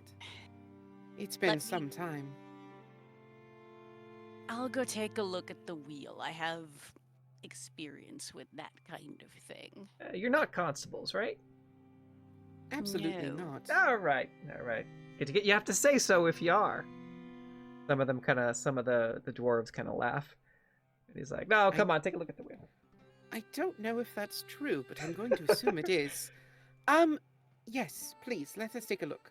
Okay. As we are walking past the guards and such, can I sort of look them over if they have any insignias of any kind that I might recognize, maybe from like a mercenary band, or if they're actually Odror's little fuckers or whatever?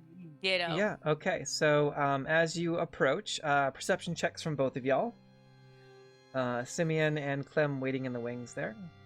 Simeon's gonna swing wide while the halfling is running his mouth, so he can get into a more surprising location. That's a 19 for Rin. Nat 20, so 21 total. Oh, geez. Okay, so go ahead and you're going to have to get within 30 feet of the halfling. You don't see anything right away, but technically you're within 30 feet, but... Famous, would you mind just moving up anywhere within 30 feet-ish? Oh. Just to get a little bit closer. Tab over. Rin's actually walking past the guards, if they'll let her, to get close enough to the wheel to, like, have light for it. Absolutely. Exactly. So... Yep. Yeah, they all let you pass. In which case we'd be, like, there. Go ahead and position yourselves wherever you'd like to be. Yep. Right next to the broken wheel. Broken wheel's on the other side. Oh, in that case, then I would actually go to the broken wheel. It is broken. They did hit a rut. There is a rut there. And it looks like the axle itself has been patched and repaired, but there's a couple of spokes that are loose, and the axle looks like a little shoddy, like it probably needs a little bit more work. It was maybe a few different attempts, like their repair supplies. It's a tough spot to be in, right? It's not an ideal position, and they really want to get these supplies. It's not an enviable position. You kind of feel bad for them, except for that when you get close enough with your nat 20. Not only is Jeb wearing the black armband of the rebellion, of the new rebellion, the black armband of the pickaxe and the bloodied hammer, but also the necklace that he's wearing around his neck has about 12 or 14 severed drow ears.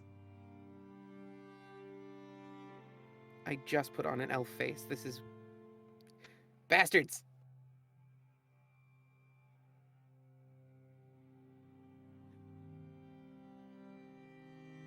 I think Rin would, while she's standing there holding the thing, just kind of just pulls her hair over her ears.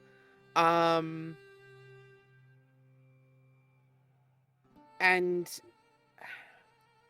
I can't. Never mind. I was gonna cast sending or something to them to send a message, but I can't do that. I can't cast a spell because it'll be very obvious. What do I have? You know what? Clem, does anyone speak any form of Elvish other than Ren? No. Closest I have is Sylvan. Okay. Simeon, any form of Elvish? Nope. Simeon is not of the speaking different kind of languages kind of crew. He has common what comes with him existing. Common and her own racial, but I'm torn between. Same. M fighter, not have language skill. I'm torn about you know what? I'm gonna do what I said I would do. I'm going to pull out my probably trusty. Yep. I'm gonna pull out my hammer and actually start attempting to fix this axle once and for all. Okay. I would like to do something stupid. Tara takes a few steps forward, and just kind of looks at Jeb's neck and his necklace. What are you gonna do, Rin? I think Rin whispers to Thamus, I don't think it's worth it. You hear Jeb just. Sorry, did you say something to me? Oh no, sorry. No. I sing to myself sometimes. It helps pass the time. He's definitely telling the truth. And that being whatever you gotta do, we've lingered here too long. We gotta get out of here before nightfall. That is a curious necklace you have on. Oh, you like it? I took it from the savages up in these woods. I was raiding our supply caravans. It's a little macabre for my taste. No, you don't understand how violent these drow can be. Jeb within 10 feet of me. Yes. In that case, while the cart dry? Well, I mean, this particular section of the woods seems to have dried up. There's a little bit of mud, but yeah, cart is dry. All right, after Thamus, I have a thing. I'm gonna do something probably equally stupid. Woo! Let's go. while they're having that exchange, Jeb can make me a wisdom saving throw. What spell are you casting? I'm not. I'm using racial okay. bonus action. Right. Oh, Daunting Roar. 16. Yep. 16. God Plus... damn it. What was the racial bonus action? Daunting Roar. It's something I don't use often. If he failed, he would have been afraid of me until. So you let out this roar? Why not? As if just. Okay. Since that pulls the trigger, can I use silvery barbs to impose disadvantage on that saving throw for him?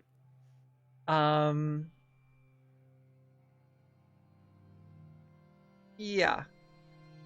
Okay, so right as Thamus roars, with the hand that's not holding the torch, Rin just sort of like pulls her hand up with a flourish, and this, oh no, we lost Simeon. This thin silver thread, ties directly to like his throat for a second, and she just sort of like pulls it, and this discordant note plays as she does so, and it distracts him for a second, imposing disadvantage on the check. And I would like to give myself the advantage from the spell. Okay. Well, he rolled a 15 on the second on disadvantage. Which is it's a DC 15. Okay, so just makes it. Oh. He already had disadvantage? So he rolled a 16 and a 15. Oh. Best.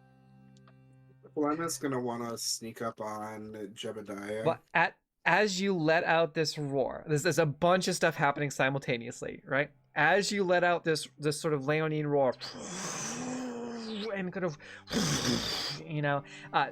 Jeb kind of like recoils back, and everyone kind of just stops and looks at you, and then there is silence as, from the silvery bards from Rin, sort of, this sort of actual sort of silvery barbs wrap around, like this sort of vine-like tentacle wraps around Jebediah's neck, and he just kind of shoos the magic away, and it dissipates, and he says, "What the fuck?"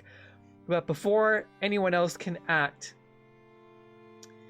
Thamus and Clem and Simeon, y'all both kind of simultaneously, as this is happening, feel sharp blades on your throat with stealth checks of 20 and 18. And you have a feeling like you'd be dead already if they wanted you dead. But as this is happening, sort of right at the same time as the roar, you kind of feel this sort of soft presence sort of brush up against both of your cheeks and say,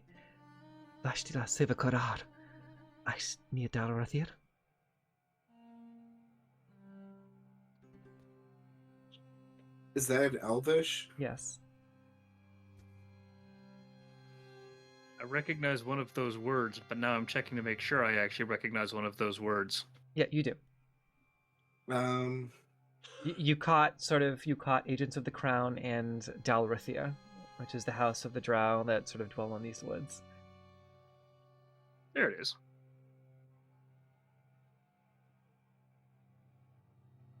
And then you hear Thamus's roar. And like sort of a snap, and then the what the fuck in that moment. What are y'all doing?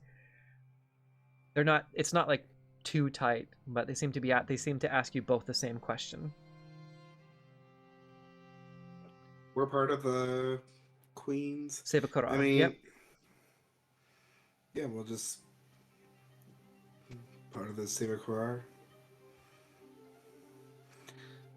And I mean, we're invisible, so yeah, that was the thing I'm trying to figure out. Is like, I know they snuck up on us, but how'd they find us? We're invisible. There's a reason for that. Oh, I see. See, invisibility is a thing. Yep. This is a true statement. They have mages on either side, and this is also their territory. They are well equipped. They have mages on both sides of the road, and there is something magical about this wood. If you would have like tapped into that sort of element, there is something about these woods themselves that is sort of dripping with magic potential Just say, sorry, can't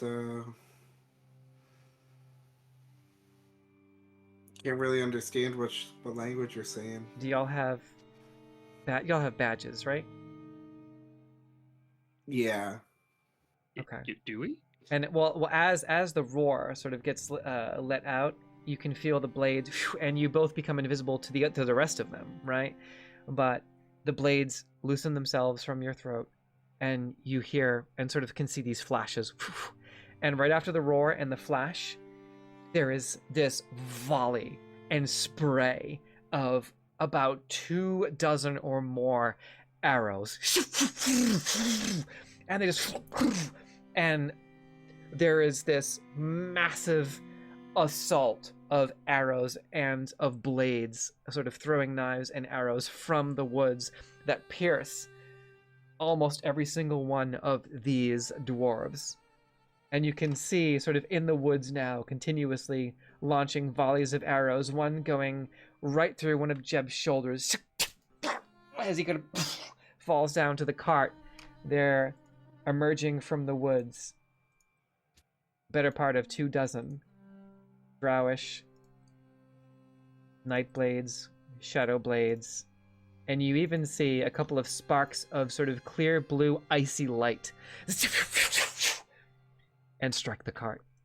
And as the forest becomes filled with arrows and shards of magic potential, and one by one these soldiers or guards of the caravan fall, and the arrows continue to fly, missing y'all. That's where we're going to end the session for the evening. Okay. All right. My original plan was to light the thing on fire, and then I was like, I'll try to silvery barbs. And then it didn't work. Well, it didn't help, rather. Steal that necklace from that guy.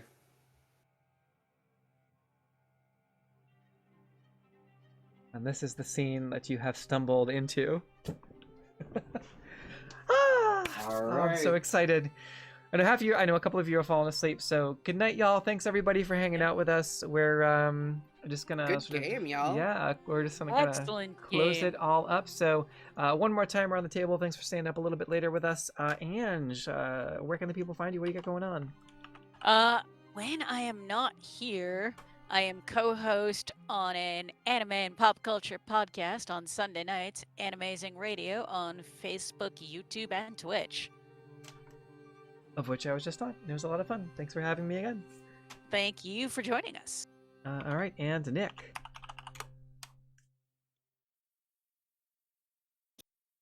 Gesundheit, bless you. Thank you. When I'm not sneezing. I am also on... Well, I'm here every other Monday. Otherwise, every Friday I'm on Precarious's channel, playing in his Mr. Makani Advanced 5th Edition Level Up campaign. Otherwise, just floating around and enjoying whatever's going on. So, that is me. All right, thank you, Nick. And Avalon. Hello, yes, it is I. Obviously I'm here every couple weeks, twice every couple weeks in the Heaven's Fire stream and in this one. I also voice act, usually in various audio drama or comedy podcasts. Here in the near future, you might also be able to find me in another stream, though there have been no official movements, so I can't really say any more details, but cool things are happening. I also just recently joined a project called Tranthologies. It is it's an anthology series where every episode is written and sort of produced and such by trans creators. And those are other like podcast things. Various formats are employed and whatnot. But I will be in a few episodes of the second season of that, and that's really exciting. Super Suits is still currently releasing publicly. The third episode just dropped today. The next one will be in a couple of weeks, and There are 20 episodes in total in the first season. A lot of really fun stuff. Definitely check it out wherever fine podcasts are sold. Yeah, I don't know what else to add at the moment. Okay, thank you, Avalon. And Jeff/Pathagan. Good evening. Before I have a little bit more technical difficulties, you can find me on TikTok as Pathagan, and otherwise I am in the Discord pretty frequently. So come on, join us all there. Awesome, thank you. And we're going to go ahead and rate our friends at Madbird Stream. So thank you, everybody. Have a wonderful evening. Be queer, do crime. And we'll see you this Saturday and the Saturday after that for the next episode of Heaven's Fire. So thank y'all. We got a raid going to Madbird. And we'll see y'all on the next episode. Have a good night, everybody. Bye. Bye. See ya.